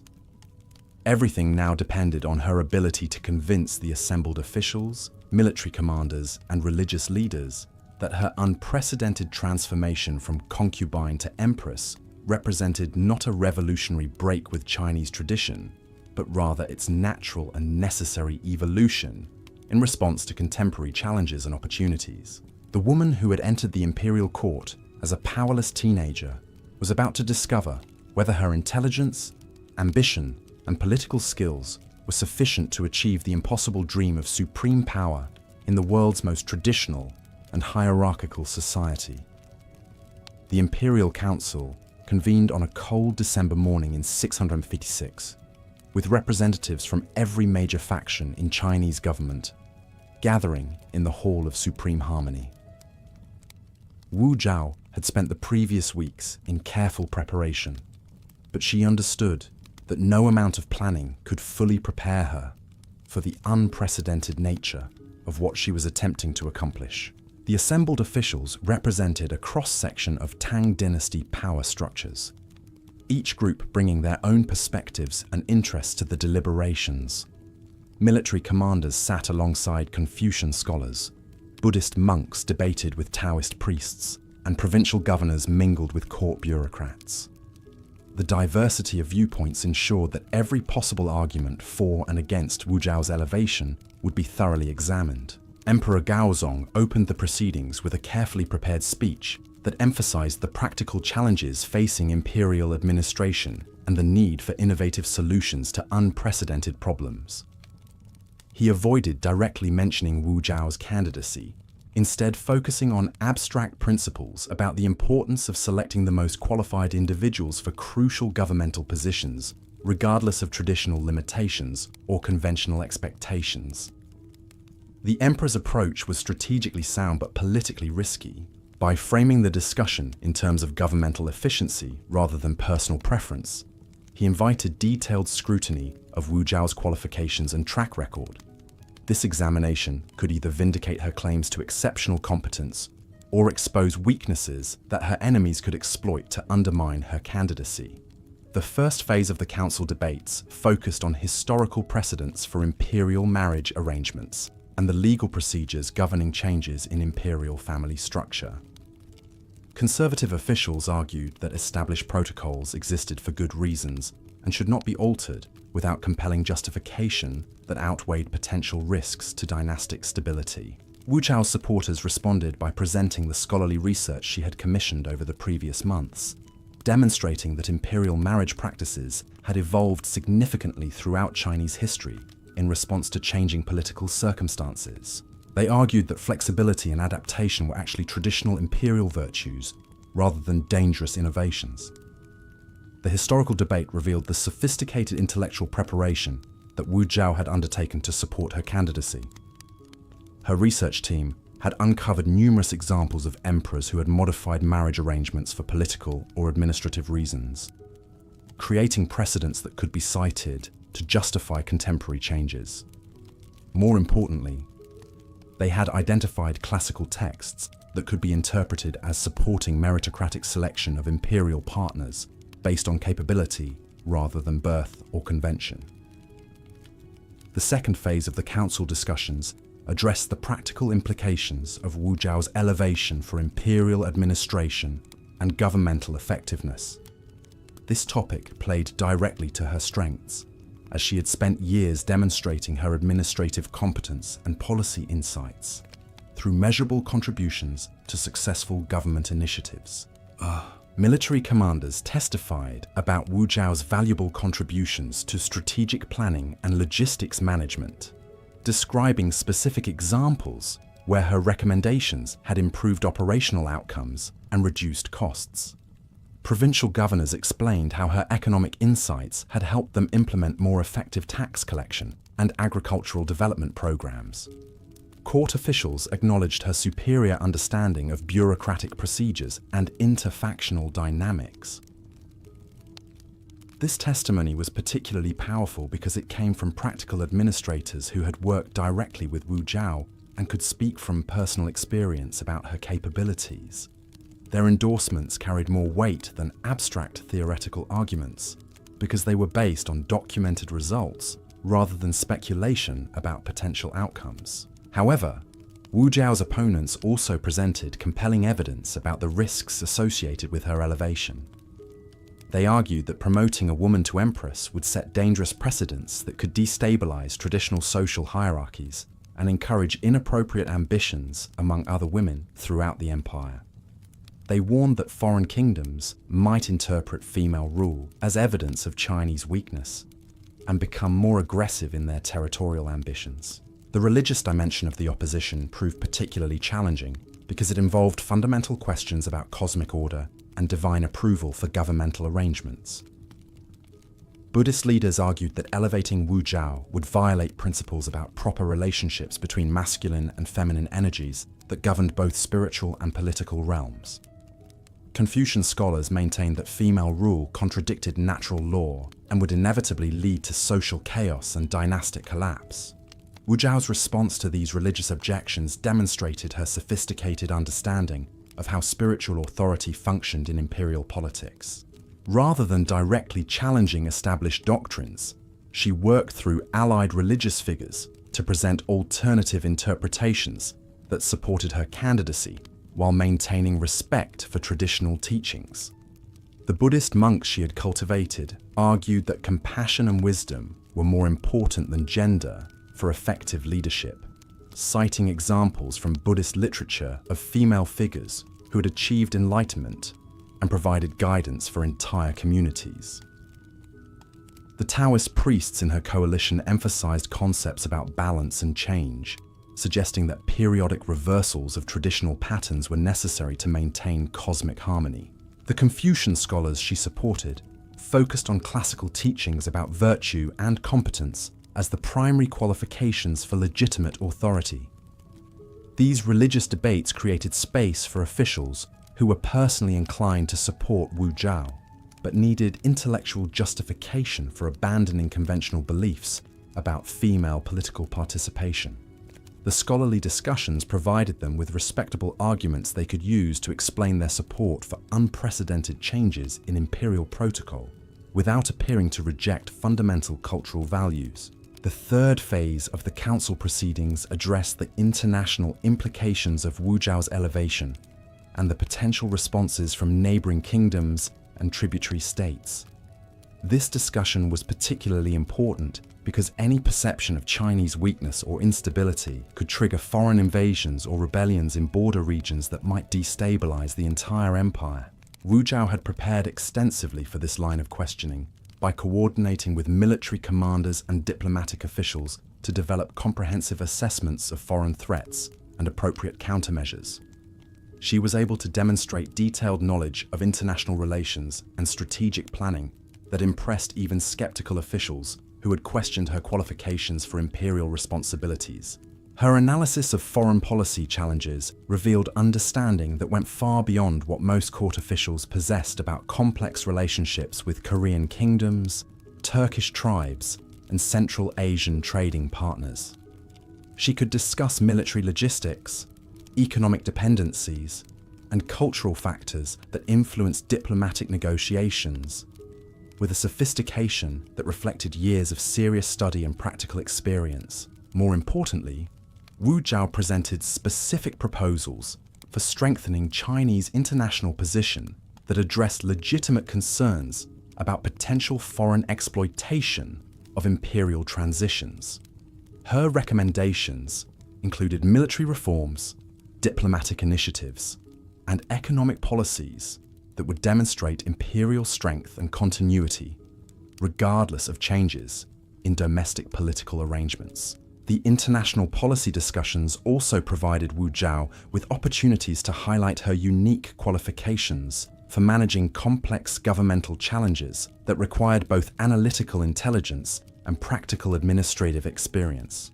She was able to demonstrate that her elevation would strengthen rather than weaken Chinese capabilities for dealing with foreign threats and opportunities. As the council debates continued over several days, the political dynamics became increasingly clear to all participants. Wu Zhao had successfully built a coalition of military commanders, provincial administrators, younger court officials, and allied religious figures who supported her candidacy based on demonstrated competence and practical benefits. Her opponents consisted primarily of conservative aristocratic families, traditional religious authorities, and older bureaucrats who prioritized conventional procedures over innovative approaches to governance. The numerical balance between these factions was roughly equal, which meant that the final decision would depend on the positions taken by moderate officials who were genuinely undecided about the best course of action. These individuals were primarily concerned with maintaining imperial stability and effectiveness, rather than advancing particular ideological or factional agendas. Wu Zhao's strategy for winning over the moderate faction involved emphasizing continuity and gradual reform rather than revolutionary change. She presented her elevation as a natural evolution of existing imperial practices rather than a dramatic break with traditional procedures. She stressed her commitment to working within established governmental structures while making incremental improvements to administrative efficiency and policy effectiveness. This approach was designed to reassure moderate officials that supporting her candidacy would not require them to abandon fundamental beliefs about proper governmental procedures or social organization. Wu Zhao wanted to appear as a competent administrator who happened to be female rather than as a feminist revolutionary who was using her gender to challenge traditional authority structures. The final day of council proceedings featured direct testimony from Wu Zhao herself, providing her with the opportunity to present her case personally to the assembled officials. This appearance was unprecedented in Chinese imperial history, as no woman had ever addressed a formal governmental council on matters of such fundamental importance to dynastic succession and imperial authority. Wu Zhao's presentation was masterfully crafted to address every major concern that had been raised during the previous debates while demonstrating the intelligence, dignity, and administrative competence that justified her unprecedented elevation. She began by acknowledging the extraordinary nature of her candidacy and expressing deep respect for the traditions and principles that had guided Chinese governance for centuries. From this foundation of humility and respect, she gradually built a compelling argument for why contemporary challenges required innovative approaches that built upon rather than rejected traditional wisdom. Wu Zhao emphasized that her administrative experience and policy insights represented resources that could strengthen imperial government and better serve the interests of the Chinese people. She addressed religious concerns by demonstrating sophisticated understanding of Buddhist, Taoist, and Confucian teachings, while presenting interpretations that supported rather than contradicted her candidacy. Her theological arguments were carefully constructed to show respect for established doctrines, while highlighting alternative readings that emphasized competence and virtue over gender as the primary qualifications for political authority. Wu Zhao's discussion of international relations revealed detailed knowledge of foreign policy challenges and specific proposals for maintaining Chinese strength and influence in regional affairs. She was able to demonstrate that her elevation would enhance rather than diminish imperial capabilities for dealing with external threats and opportunities. Most importantly, Wu Zhao presented a comprehensive vision for imperial administration that emphasized continuity with established procedures while incorporating innovations that would improve governmental effectiveness and better serve imperial interests. Her proposals were practical and specific, rather than abstract or ideological, demonstrating that she had given serious thought to the actual responsibilities and challenges associated with imperial authority. The personal testimony concluded with Wu Zhao's direct appeal to the assembled officials to support her candidacy based on demonstrated competence and potential contributions to imperial success, rather than on abstract principles about traditional gender roles or conventional political procedures. She argued that effective governance required selecting the most qualified individuals for crucial positions regardless of precedent or convention. Her presentation was followed by additional questioning from council members who wanted clarification about specific aspects of her background, qualifications, and policy proposals. These exchanges provided Wu Zhao with additional opportunities to demonstrate her knowledge and administrative capabilities, while addressing lingering concerns about her suitability for imperial responsibilities. The questioning period revealed the depth of preparation that Wu Zhao had undertaken for this crucial moment in her political career. She was able to provide detailed responses to technical questions about military strategy, economic policy, administrative procedures, and diplomatic relations that impressed even skeptical officials who had questioned her qualifications for imperial authority. More importantly, her responses demonstrated the analytical intelligence and practical wisdom that had enabled her to make valuable contributions to imperial administration over the previous years. Officials could see firsthand the capabilities that had made her such an effective advisor to Emperor Gaozong, and understand why he considered her partnership essential for successful governance. After 5 days of intensive deliberations, the Imperial Council concluded its formal sessions and prepared to deliver recommendations to Emperor Gaozong about Wu Zhao's candidacy for elevation to Empress. The final vote was closer than her supporters had hoped, but sufficient to provide the political legitimacy necessary for proceeding with unprecedented changes to imperial marriage arrangements. The Council's formal recommendation emphasized Wu Zhao's demonstrated administrative competence, policy insights, and potential contributions to imperial effectiveness, while acknowledging the unprecedented nature of her elevation and the importance of careful implementation to maintain governmental stability. The document provided Emperor Gaozong with the political cover necessary to proceed with his preferred course of action, while establishing expectations for how the transition would be managed. Wu Zhao's reaction to the council's decision was characteristically controlled and strategic. She expressed appropriate gratitude for the confidence placed in her, while emphasizing her commitment to serving imperial interests and maintaining governmental stability during the transition period. Her public statements were carefully crafted to reassure moderate supporters while avoiding triumphalism that might provoke renewed opposition from defeated factions. The immediate aftermath of the council decision created new challenges and opportunities that would test Wu Zhao's ability to consolidate her victory and begin the process of transforming her formal elevation into effective political authority. Success in the council debates was only the first step in a longer process of establishing herself as a legitimate and effective empress who could command respect and obedience from governmental institutions throughout the empire. The implementation phase would require Wu Zhao to demonstrate that her elevation was beneficial for imperial administration and Chinese society rather than merely a personal triumph that served her individual ambitions. She would need to deliver on the promises made during the council proceedings, while navigating the complex political dynamics created by her unprecedented transformation from concubine to empress. But Wu Zhao had spent over a decade preparing for exactly these challenges, and she possessed the intelligence, experience, and political skills necessary to succeed where no woman in Chinese history had ever been given the opportunity to try. Her remarkable journey from powerless teenager to potential empress was about to enter its most crucial phase, as she attempted to transform unprecedented formal authority into the practical power necessary to reshape an empire, according to her extraordinary vision. The winter of 657 would determine whether Wu Zhao's elevation represented the beginning of a new era in Chinese political history, or merely an ambitious experiment that would end in failure and disgrace. Everything she had worked for, everything she had sacrificed, and everything she had accomplished now depended on her ability to prove that a woman could not only survive at the pinnacle of imperial power, but actually excel in ways that would benefit the entire empire and justify the revolutionary changes she had fought so hard to achieve.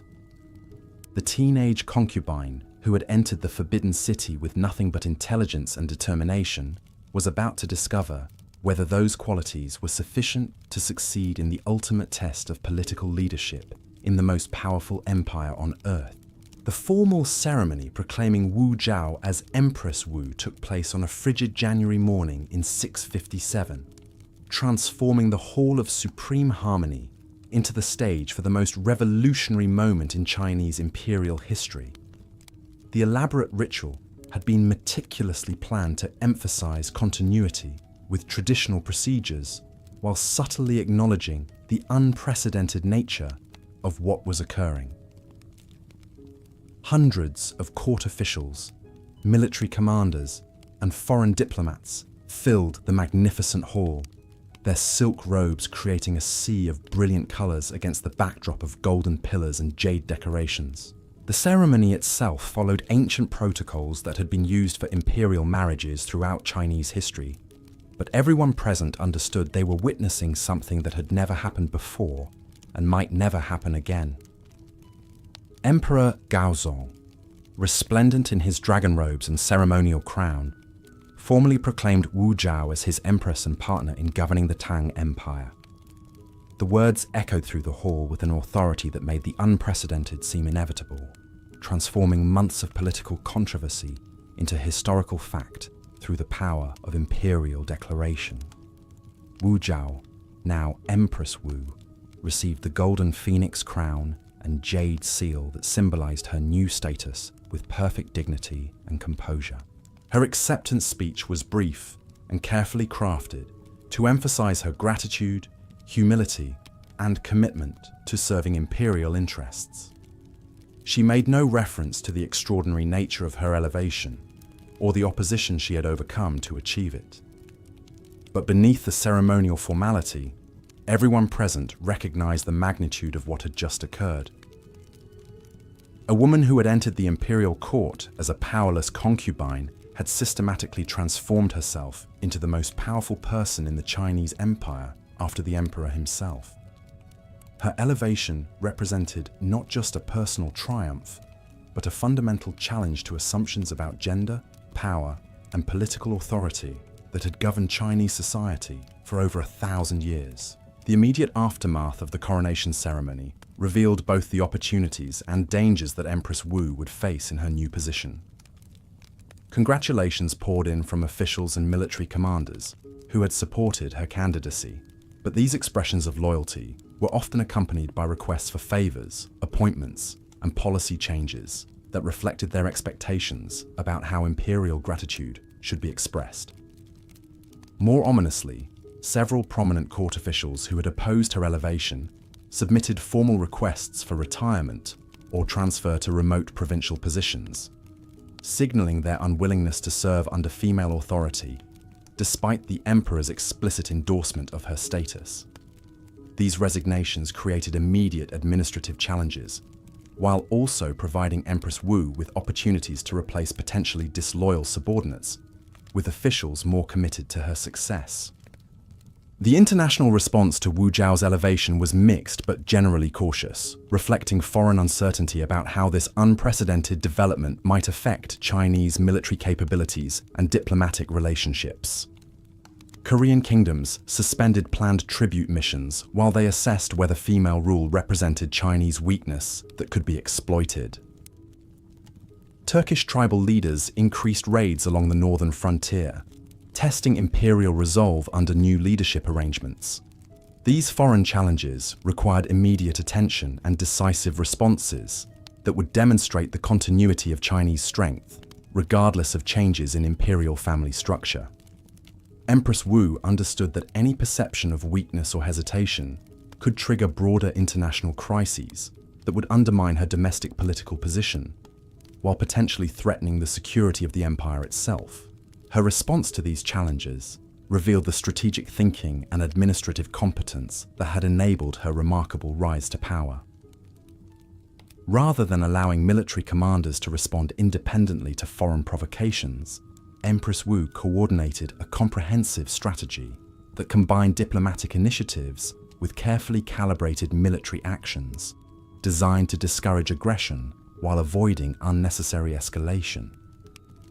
She personally reviewed intelligence reports about foreign military preparations, consulted with experienced generals about appropriate countermeasures, and crafted diplomatic messages that emphasized Chinese resolve while leaving room for face-saving retreats by potential enemies. This hands-on approach to foreign policy management demonstrated her genuine understanding of strategic planning while establishing her authority over military and diplomatic bureaucracies.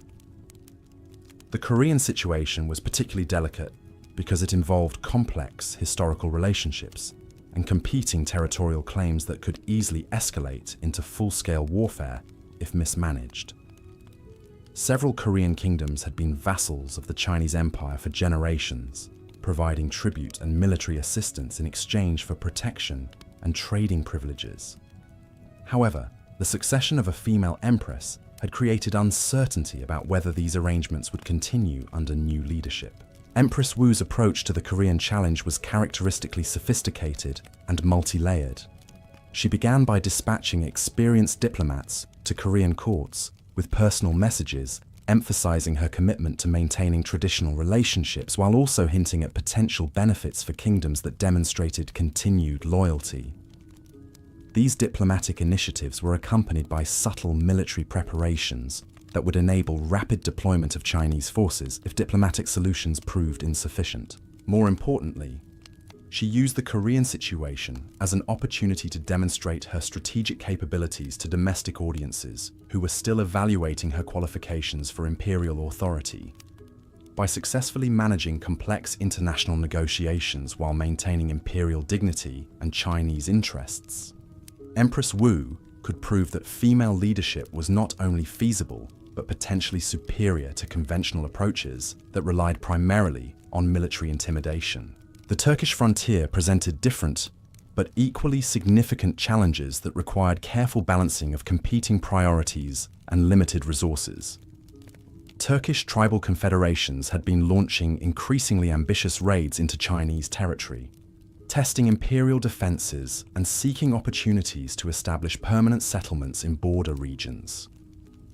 These incursions threatened both Chinese security and imperial prestige, demanding responses that would deter future aggression without provoking larger conflicts that could strain imperial resources.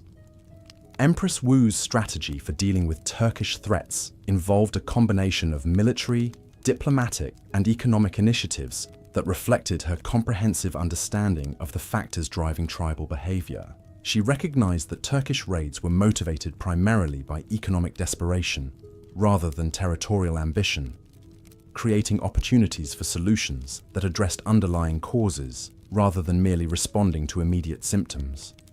Her approach began with enhanced intelligence, gathering about tribal leadership, internal conflicts, and resource needs that might be influencing decisions about raiding Chinese territory.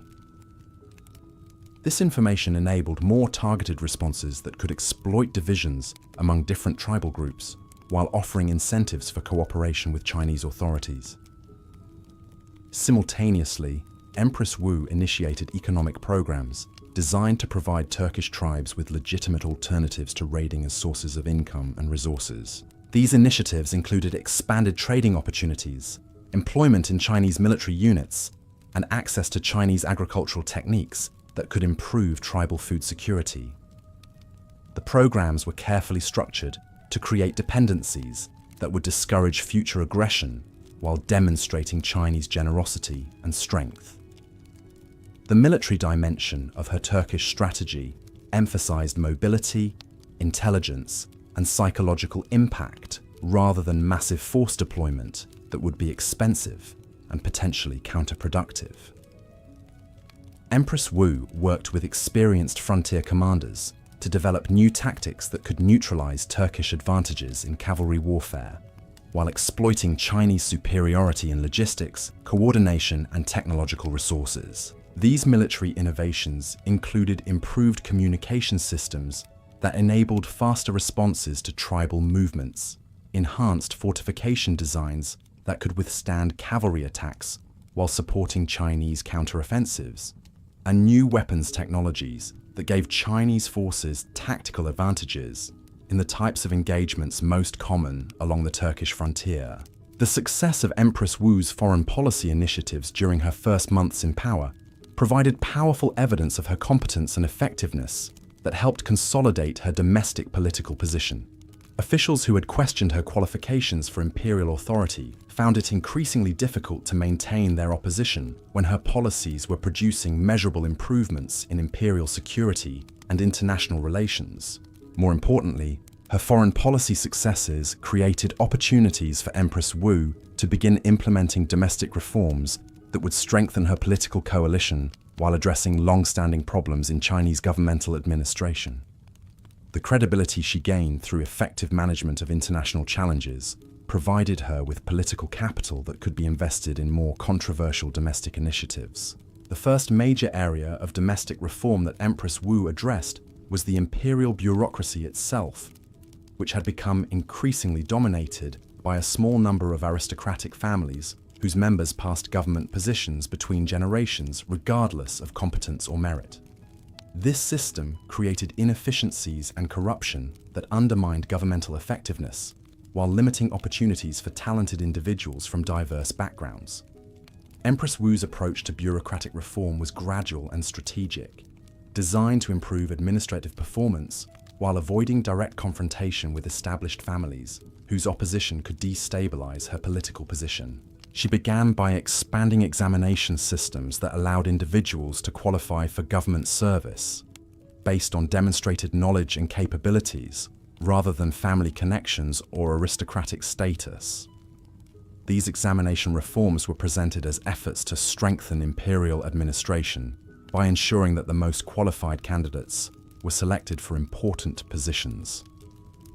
The changes appeared to be motivated by concern for governmental efficiency rather than by desire to challenge traditional social hierarchies, making them more palatable to conservative officials who might otherwise oppose innovations that threatened established privileges. The expanded examination system created new opportunities for individuals from merchant, artisan, and farming families to enter government service, gradually diversifying the social composition of the imperial bureaucracy. This diversification strengthened Empress Wu's political coalition by creating a class of officials who owed their positions to her reforms rather than to traditional aristocratic networks. More subtly, The examination reforms allowed Empress Wu to identify and promote talented individuals who were likely to be loyal to her personally because their career advancement depended on her continued support. These officials formed the nucleus of a new administrative elite that was more meritocratic and less bound by traditional factional loyalties than the existing bureaucratic establishment. The second major area of domestic reform addressed economic policies that affected agricultural production, commercial development, and tax collection throughout the empire. The existing system had evolved over centuries to serve the interests of large landowners and established merchant families, often at the expense of small farmers and independent traders who form the majority of the Chinese population. Empress Wu recognized that economic reforms could simultaneously improve imperial revenues, strengthen popular support for her government, and weaken the political influence of aristocratic families, whose power was based largely on their control of agricultural land and commercial networks. However, implementing such reforms required careful planning and gradual implementation to avoid triggering economic disruption that could destabilize the entire empire. Her economic strategy began with improvements to infrastructure that would benefit all social classes, while creating new opportunities for government oversight of commercial activities. These projects included expansion of the canal system that connected different regions of the empire, construction of new roads that facilitated trade and communication, and development of standardized currency systems that reduced transaction costs and simplified tax collection. The infrastructure programs were popular with merchants and farmers who benefited from reduced transportation costs and expanded market access, while also providing Empress Wu with legitimate reasons to place government officials in positions where they could monitor economic activities and ensure compliance with imperial policies. This oversight capability would prove essential for implementing more controversial reforms that redistributed economic opportunities and political influence. Simultaneously, Empress Wu began experimenting with new approaches to agricultural taxation that reduced burdens on small farmers while ensuring that large landowners paid appropriate shares of imperial revenues. These tax reforms were presented as efforts to improve collection efficiency and reduce administrative costs, rather than as attempts to redistribute wealth or challenge existing social hierarchies. The agricultural tax experiments were conducted initially in selected provinces, where Empress Wu had strong political support and reliable administrative personnel who could implement complex new procedures without triggering significant opposition. The results of these pilot programs provided valuable information about the practical implications of different policy approaches, while demonstrating the potential benefits of more comprehensive reforms. The success of the pilot programs encouraged Empress Wu to expand agricultural tax reforms to additional provinces, while also beginning to address commercial taxation policies that affected merchants and artisans. These commercial reforms were designed to encourage economic development and innovation, while ensuring that imperial revenues reflected the growing importance of trade and manufacturing in the Chinese economy. The third major area of domestic reform involved legal and judicial procedures that governed how disputes were resolved and how criminal cases were prosecuted throughout the empire. The existing legal system was complex and often inconsistent, with different procedures applying to different social classes and different types of cases. This complexity created opportunities for corruption and manipulation, while making it difficult for ordinary citizens to understand their rights and obligations under imperial law. Empress Wu's approach to legal reform emphasized standardization, transparency, and accessibility, rather than fundamental changes to the principles underlying Chinese jurisprudence. She wanted to make the legal system more efficient and equitable, without challenging basic assumptions about imperial authority or social hierarchy that provided the foundation for governmental legitimacy. The legal reforms began with comprehensive reviews of existing laws and procedures to identify inconsistencies, redundancies, and gaps that created confusion or enabled abuse. These reviews were conducted by teams of scholars and experienced judges who were tasked with developing recommendations for improvements that would enhance both fairness and efficiency in legal proceedings. The review process revealed numerous problems with existing legal procedures that were undermining public confidence in imperial justice while creating administrative burdens that consumed excessive governmental resources. Many laws were outdated or contradictory. Enforcement procedures varied significantly between different regions, and appeal processes were so complex that only wealthy individuals could effectively challenge unfavorable decisions. Empress Wu's response to these problems involved systematic revision of legal codes to eliminate contradictions and simplify procedures while maintaining appropriate protections for both individual rights and imperial authority. The revised codes were designed to be more accessible to ordinary citizens, while also providing clearer guidance to judges and administrative officials about proper procedures and appropriate penalties. The legal reforms also included improvements to judicial training and evaluation systems that would ensure more consistent application of laws throughout the empire. Judges were required to demonstrate competence in both legal knowledge and practical decision-making skills before being appointed to important positions, while regular performance reviews ensured that judicial officials maintained appropriate standards of competence and integrity. These judicial improvements were particularly important for Empress Wu's political position because they demonstrated her commitment to fairness and good governance, while also creating systems that could protect her supporters from politically motivated prosecutions by hostile officials. The reformed legal system provided both practical benefits for Chinese citizens and strategic advantages for maintaining her political coalition.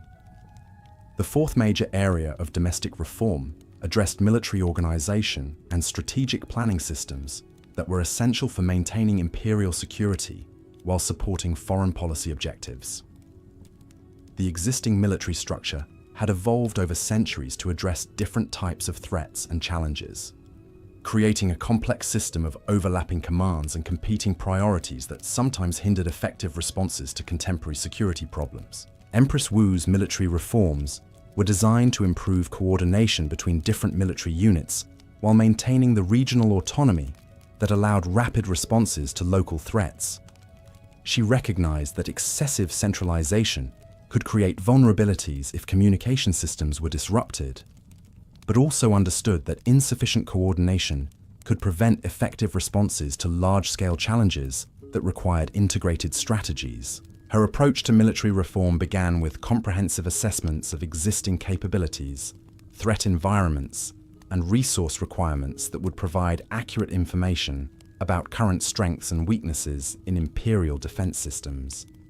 These assessments were conducted by experienced military professionals who could provide objective evaluations without being influenced by factional politics or personal interests. The military assessments revealed both significant capabilities and important vulnerabilities in Chinese defense systems that required immediate attention.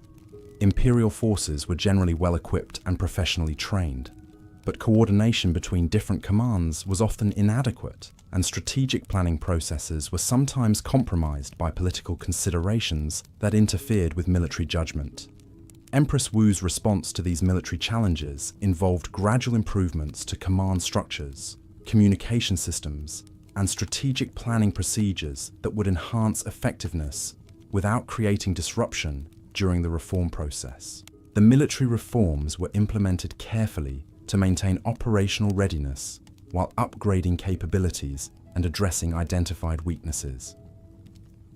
The military improvements included new training programs that emphasized coordination between different types of units, enhanced intelligence systems that provided better information about potential threats, and improved logistics capabilities that could support more complex operations over greater distances. These reforms strengthened Chinese military capabilities, while also creating new opportunities for talented officers to advance based on demonstrated competence rather than political connections. More importantly, the military reforms established Empress Wu's authority over imperial armed forces in ways that would be essential for maintaining her political position against potential challenges from domestic opponents or foreign enemies. Military commanders who benefited from her reforms became stakeholders in her continued success. creating powerful incentives for loyalty and support during future political crises.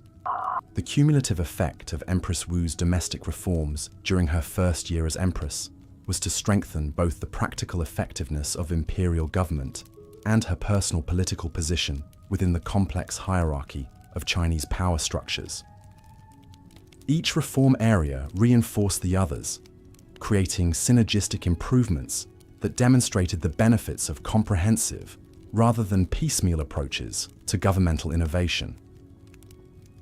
The bureaucratic reforms improved administrative efficiency while creating new sources of political support among officials whose careers benefited from expanded opportunities for advancement. The economic reforms strengthened imperial revenues while building popular support among farmers and merchants who experienced tangible improvements in their economic circumstances. The legal reforms enhanced public confidence in imperial justice while providing protections for Empress Wu's political coalition. The military reforms strengthened imperial security while establishing her authority over armed forces. These interconnected improvements provided powerful evidence that female leadership could not only function effectively within Chinese governmental systems, but could actually produce superior results compared to traditional approaches that relied primarily on precedent and conventional wisdom. The practical success of her policies made it increasingly difficult for opponents to argue that her elevation had been a mistake or that traditional gender restrictions should be restored. However, Empress Wu also understood that her reforms were creating new sources of opposition among individuals and groups whose interests were threatened by changes in existing systems. Aristocratic families were losing some of their traditional privileges. Conservative officials were uncomfortable with innovative approaches to governance, and some military commanders resented new oversight procedures that limited their autonomy. Managing this opposition while continuing to implement necessary reforms required Empress Wu to demonstrate both strength and flexibility in her approach to political leadership. She needed to show that resistance to her policies would be futile, while also providing face-saving opportunities for opponents who were willing to accept the new political realities she was creating. Her strategy for managing political opposition involved a combination of incentives and deterrents that were carefully calibrated to encourage cooperation while discouraging organized resistance. Officials who supported her reforms were rewarded with promotions, increased responsibilities, and access to imperial favor. Those who opposed her policies faced reduced influence, unfavorable assignments, and exclusion from important decision-making processes. More subtly, Empress Wu began using her expanding intelligence networks to gather information about potential conspiracies or organized opposition activities that might threaten her political position or the stability of her reforms. This intelligence capability allowed her to identify problems before they became serious threats, while also demonstrating to potential opponents that resistance would be detected and countered. The intelligence systems she developed were more sophisticated and comprehensive than anything previous Chinese rulers had employed, reflecting both her understanding of the unique challenges she faced as a female emperor and her recognition that maintaining power required constant vigilance against potential threats from multiple directions simultaneously. These intelligence capabilities would prove essential as Empress Wu's reforms began to generate the types of organized opposition that had destroyed previous attempts at governmental innovation in Chinese history. The combination of aristocratic resentment, conservative resistance, and foreign exploitation of domestic instability had toppled numerous dynasties and emperors who had attempted changes similar to those she was implementing. But Empress Wu possessed advantages that previous reformers had lacked, including unprecedented popular support, military loyalty, and administrative competence that enabled her to anticipate and counter threats that might otherwise have proven fatal to her political survival. The intelligence networks, reformed bureaucracy, strengthened military and improved legal system created multiple layers of protection that would be tested repeatedly during the challenging years ahead. The winter of 658 marked the end of Empress Wu's first full year in power and the beginning of a new phase in her remarkable political career. She had successfully consolidated her authority, implemented significant reforms, and demonstrated that female leadership could produce exceptional results in governing the world's largest and most complex empire. But the teenage concubine who had systematically transformed herself into China's most powerful woman understood that her greatest challenges still lay ahead. The reforms she had implemented were beginning to generate organized opposition that would require all her intelligence, experience, and political skill to overcome. The question was no longer whether a woman could succeed as empress, but whether even someone as extraordinary as Wu Zhao could maintain power against the forces that were gathering to destroy everything she had accomplished. The answer to that question would determine not only her personal fate, but the future direction of Chinese civilization and the role of women in political leadership for centuries to come. Everything she had learned during her incredible rise from powerless concubine to supreme authority was about to be tested in ways that would either establish her as one of history's greatest rulers or serve as a cautionary tale about the limits of individual ambition in traditional societies. The stage was set for the next phase of Wu Zhao's extraordinary journey, as the woman who had achieved the impossible prepared to discover whether her remarkable accomplishments could survive the ultimate test of sustained political leadership in the face of determined opposition from the most powerful forces in Chinese society. The years that followed would test every strategy Wu Zetian had mastered during her ascent to power, as the forces arrayed against her began to coalesce into organized resistance that threatened not just her reforms, but her very survival as emperor. By 659, the whispers in palace corridors had grown into open discussions among aristocratic families about the necessity of restoring traditional order to the empire. And these discussions were beginning to take on the character of conspiracy.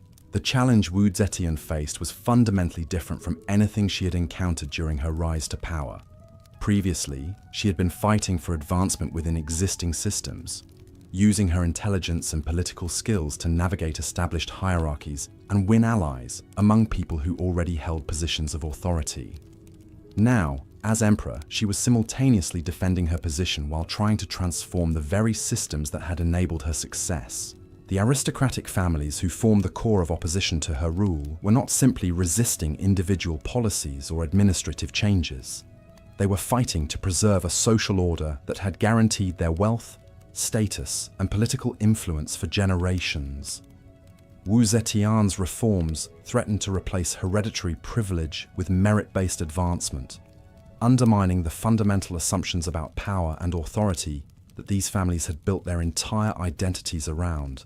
The Kui family, one of the most prominent aristocratic clans in the empire, began organizing what they called study groups to discuss classical texts and traditional governance principles. These gatherings, held in elegant private mansions throughout Chang'an, attracted dozens of court officials, retired generals, and influential scholars who shared concerns about the direction of imperial policy under female leadership. On the surface, these meetings appeared to be innocent, intellectual discussions about Confucian philosophy and historical precedents for proper governmental procedures. The participants carefully avoided direct criticism of Wu Zetian or explicit calls for resistance to her authority. Instead, they focused on abstract principles about natural order, traditional values, and the importance of maintaining continuity with ancestral wisdom. But beneath this facade of scholarly inquiry, the study groups were developing coordinated strategies for undermining Wu Zetian's reforms and eventually forcing her removal from power. The participants shared information about government policies, coordinated their responses to imperial initiatives, and began identifying potential military commanders who might support a restoration of traditional male leadership. Wu Zetian's intelligence networks detected these activities within weeks of their inception, providing her with detailed information about the participants, their discussions, and their evolving plans for organized resistance. The reports she received revealed not just the immediate threat posed by aristocratic opposition, but also the sophisticated nature of their approach to challenging her authority. Rather than attempting direct confrontation or open rebellion, which would have played to Wu Zetian's strengths in managing political crises, her opponents were pursuing a strategy of gradual erosion designed to weaken her position over time while maintaining plausible deniability about their ultimate objectives. This approach was more dangerous than outright revolt because it was harder to counter without appearing paranoid or authoritarian. Wu Zetian's response to this emerging threat demonstrated both her political maturity and her understanding of the complex dynamics involved in maintaining imperial authority. She recognized that aggressive action against the study groups could backfire by providing her opponents with evidence that she was becoming a tyrant who suppressed legitimate intellectual discourse. But she also understood that allowing organized opposition to develop unchecked could eventually lead to challenges that would be much more difficult to overcome. Her solution involved a multi-layered strategy that combined subtle countermeasures with proactive initiatives designed to strengthen her position while weakening her opponents. She began by expanding her own networks of scholars and intellectuals who could provide alternative interpretations of the classical texts that aristocratic opponents were using to justify their resistance to her reforms. The scholarly initiatives Wu Zetian sponsored were carefully designed to appear as legitimate academic research rather than political propaganda. She funded conferences and publications that explored historical examples of successful governmental innovation, re-examined traditional teachings about leadership and authority, and developed new frameworks for understanding the relationship between effective governance and social change.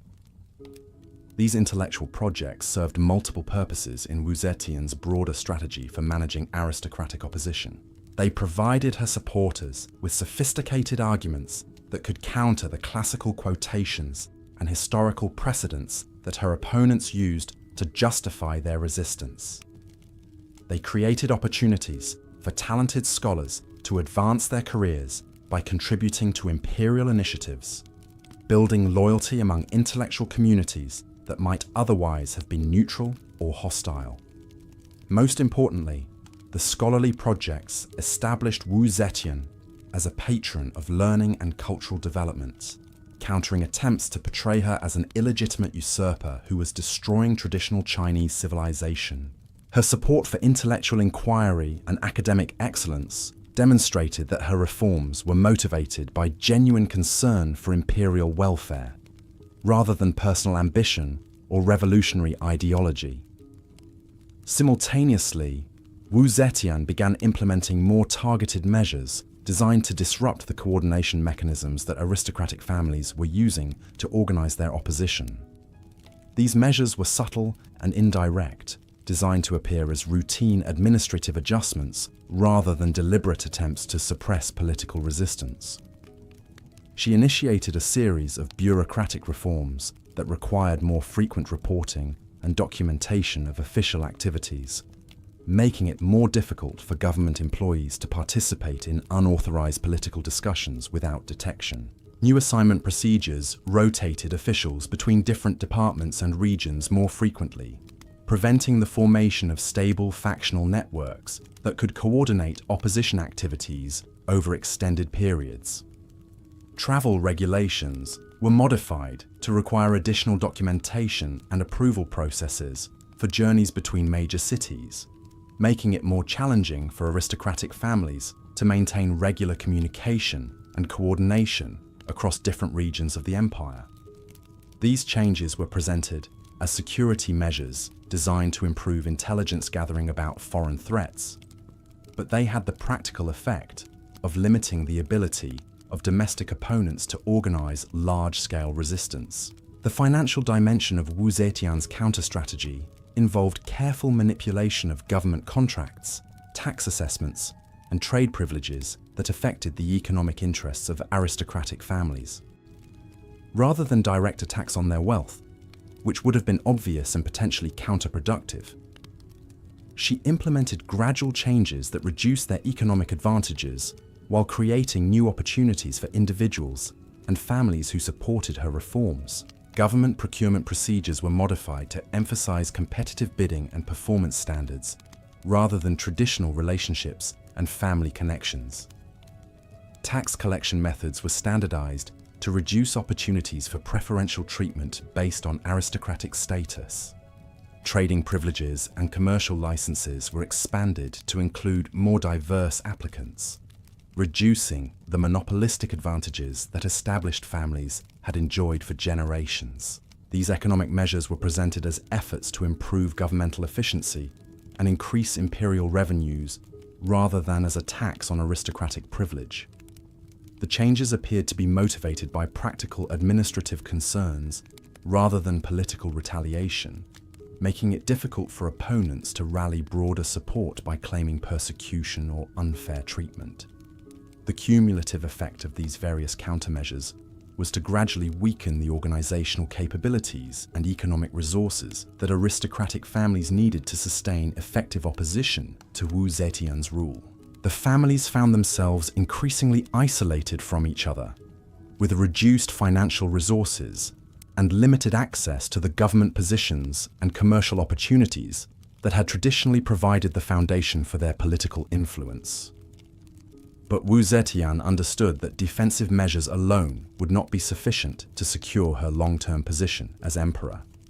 She needed to build new sources of support that could replace the traditional aristocratic power structures she was systematically undermining. This required her to identify and cultivate alternative constituencies that had interests in maintaining and expanding her reforms. The most important of these alternative constituencies consisted of the growing class of officials who had advanced through the expanded examination systems that Wu Zetian had implemented during her first years as emperor. These individuals owed their positions to merit-based selection rather than family connections, making them natural allies of reforms that emphasized competence over hereditary privilege. Wu Zetian began systematically promoting examination-based officials to more important positions within the imperial bureaucracy, creating a new administrative elite that was personally invested in her continued success. These officials understood that their career prospects depended on maintaining the merit-based systems that had enabled their advancement, giving them powerful incentives to support Wu Zetian against challenges from traditional aristocratic families. The military dimension of Wu Zetian's coalition-building efforts focused on professional officers who valued competence and effectiveness over social status and family background. Many of these officers had benefited from the military reforms she had implemented, including improved training programs, better equipment and supplies, and promotion procedures that rewarded battlefield performance rather than aristocratic connections. Wu Zetian cultivated relationships with these professional officers by continuing to provide them with the resources and support they needed to maintain military effectiveness, while also offering them increased responsibilities and recognition for their contributions to imperial security. The officers who worked closely with her during this period developed genuine respect for her strategic intelligence and administrative capabilities, creating bonds of professional loyalty that transcended concerns about gender and traditional protocol. The economic constituencies that Wu Zetian courted included merchants, artisans, and farmers who had benefited from her reforms to commercial regulation, taxation policies, and infrastructure development. These groups represented a much larger portion of the Chinese population than aristocratic families, but they had traditionally been excluded from political participation and had limited influence over governmental policies. Wu Zetian's approach to building support among these economic constituencies involved both practical benefits and symbolic recognition that demonstrated her commitment to serving broader imperial interests rather than just elite preferences. The infrastructure projects she sponsored created employment opportunities and reduced transportation costs for merchants and artisans. The tax reforms she implemented reduced burdens on small farmers while ensuring that wealthy landowners paid appropriate shares of imperial revenues. More subtly, Wu Zetian began incorporating representatives of merchant and artisan communities into advisory roles within the imperial government, giving them formal channels for expressing their concerns and recommendations about policies that affected their economic activities. This inclusion was unprecedented in Chinese imperial history, where government service had traditionally been limited to scholars and aristocrats who could demonstrate mastery of classical literature and philosophical principles. The symbolic importance of including merchants and artisans in governmental processes was as significant as the practical benefits it provided. Wu Zetian was demonstrating that her administration valued productive economic activity and practical skills rather than just theoretical knowledge and social status. This message resonated powerfully with communities that had been marginalized by traditional political systems, despite their essential contributions to imperial prosperity and stability. Regional administrators represented another crucial constituency that Wu Zetian cultivated systematically during this period. Provincial governors and local officials who had implemented her reforms successfully had seen tangible improvements in their administrative effectiveness and their relationships with the populations they governed. These officials became natural advocates for expanding and continuing the reform programs that had enhanced their capabilities and improved their results.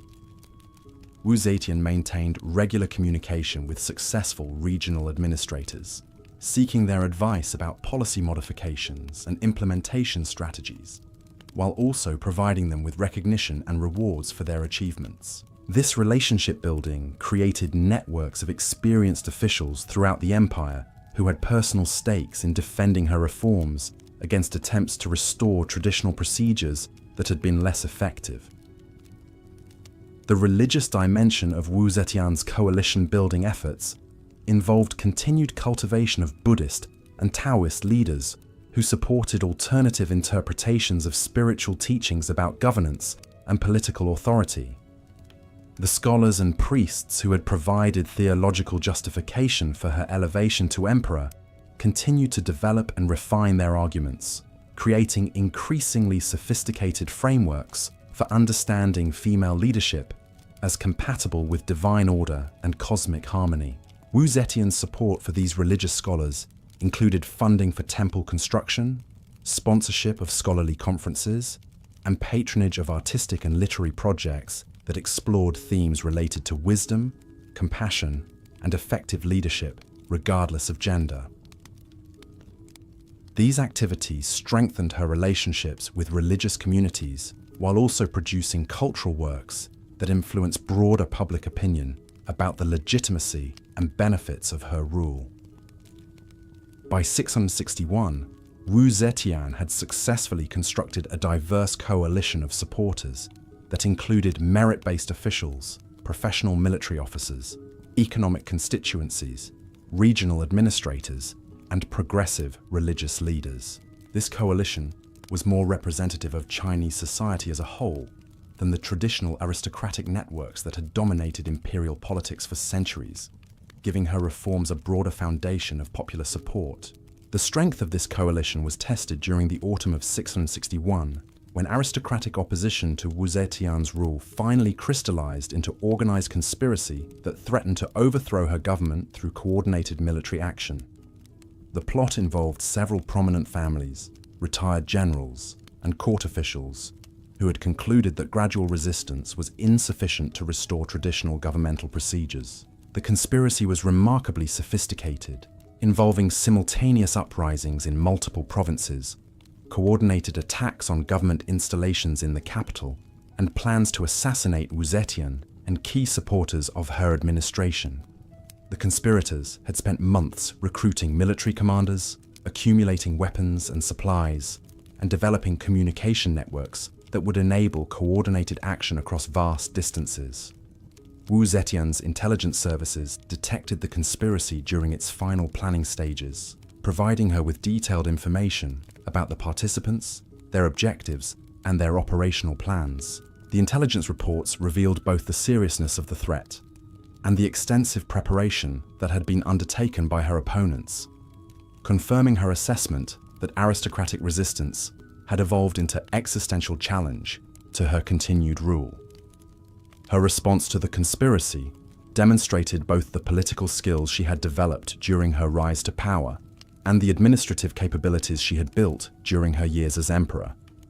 Rather than reacting defensively or allowing the conspirators to seize the initiative, Wu Zetian launched a comprehensive counter-offensive that turned their own preparations against them, while demonstrating the strength and effectiveness of her reformed governmental systems. The military response to the conspiracy was swift, coordinated, and decisive, reflecting the improvements in communication, logistics, and strategic planning that Wu Zetian had implemented during her military reforms. Professional officers who had benefited from her policies remained loyal to her government, providing reliable forces that could suppress uprisings while protecting key installations and personnel. The bureaucratic response involved rapid deployment of administrative resources to maintain governmental functions, while managing the disruption caused by removing conspirators from their positions. Merit-based officials stepped into increased responsibilities with competence and dedication, demonstrating that the reformed civil service could maintain stability even during major political crises. Most importantly, the popular response to the conspiracy revealed the depth of support that Wu Zetian had built among broader segments of Chinese society. Merchants, farmers, artisans, and regional officials who had benefited from her reforms actively assisted government efforts to suppress the uprising, providing intelligence, resources, and manpower that proved essential for defeating the conspiracy. The successful suppression of the aristocratic conspiracy marked a turning point in Wu Zetian's reign, establishing her authority on foundations that were far more secure than the personal relationships and factional alliances that had initially enabled her rise to power. She had proven that her reforms could not only improve governmental effectiveness, but also create sufficient popular support to survive organized challenges from traditional power structures. The aftermath of the conspiracy provided Wu Zetian with opportunities to accelerate and expand her reform programs while eliminating remaining sources of organized opposition to her rule. The conspirators' properties were confiscated and redistributed to support governmental programs. Their positions were filled by loyal officials who supported continued innovation, and their networks were replaced by new alliances based on shared commitment to effective governance rather than hereditary privilege. More significantly, the failed conspiracy demonstrated to potential opponents that resistance to Wu Zetian's reforms was not only futile, but actively dangerous to their personal interests and family welfare. The comprehensive nature of her intelligence capabilities, the loyalty of reformed military forces, and the breadth of popular support for her policies made organized opposition extremely risky while offering limited prospects for success. The years following the conspiracy saw Wu Zetian's transformation from a defensive ruler trying to preserve her position into a confident emperor, implementing increasingly ambitious programs designed to reshape Chinese society according to her vision of effective governance and social justice. The reforms she implemented during this period would establish precedents and create institutions that would influence Chinese development for centuries after her death.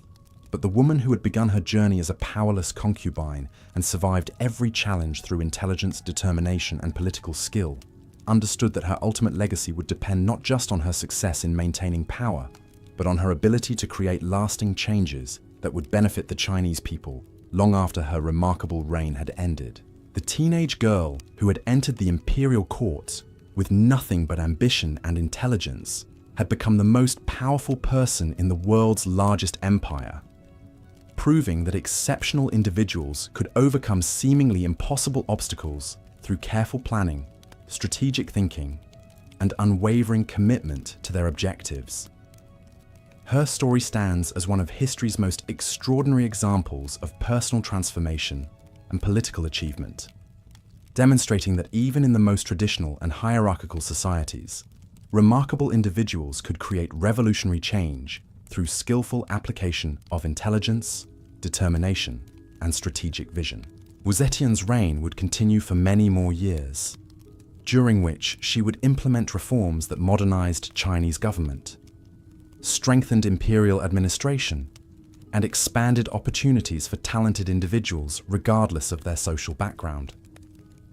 Her achievements as emperor would ultimately overshadow the controversies surrounding her rise to power, establishing her as one of China's most effective and transformative rulers. The concubine who became emperor had accomplished something that no woman before or since has achieved in Chinese history, creating a legacy that continues to inspire and inform discussions about leadership, gender, and political possibility more than 13 centuries after her death. Her remarkable journey from powerless teenager to supreme authority remains one of history's most compelling stories of individual triumph over seemingly insurmountable obstacles, proving that intelligence, determination, and strategic vision can enable extraordinary individuals to achieve the impossible and transform the world around them.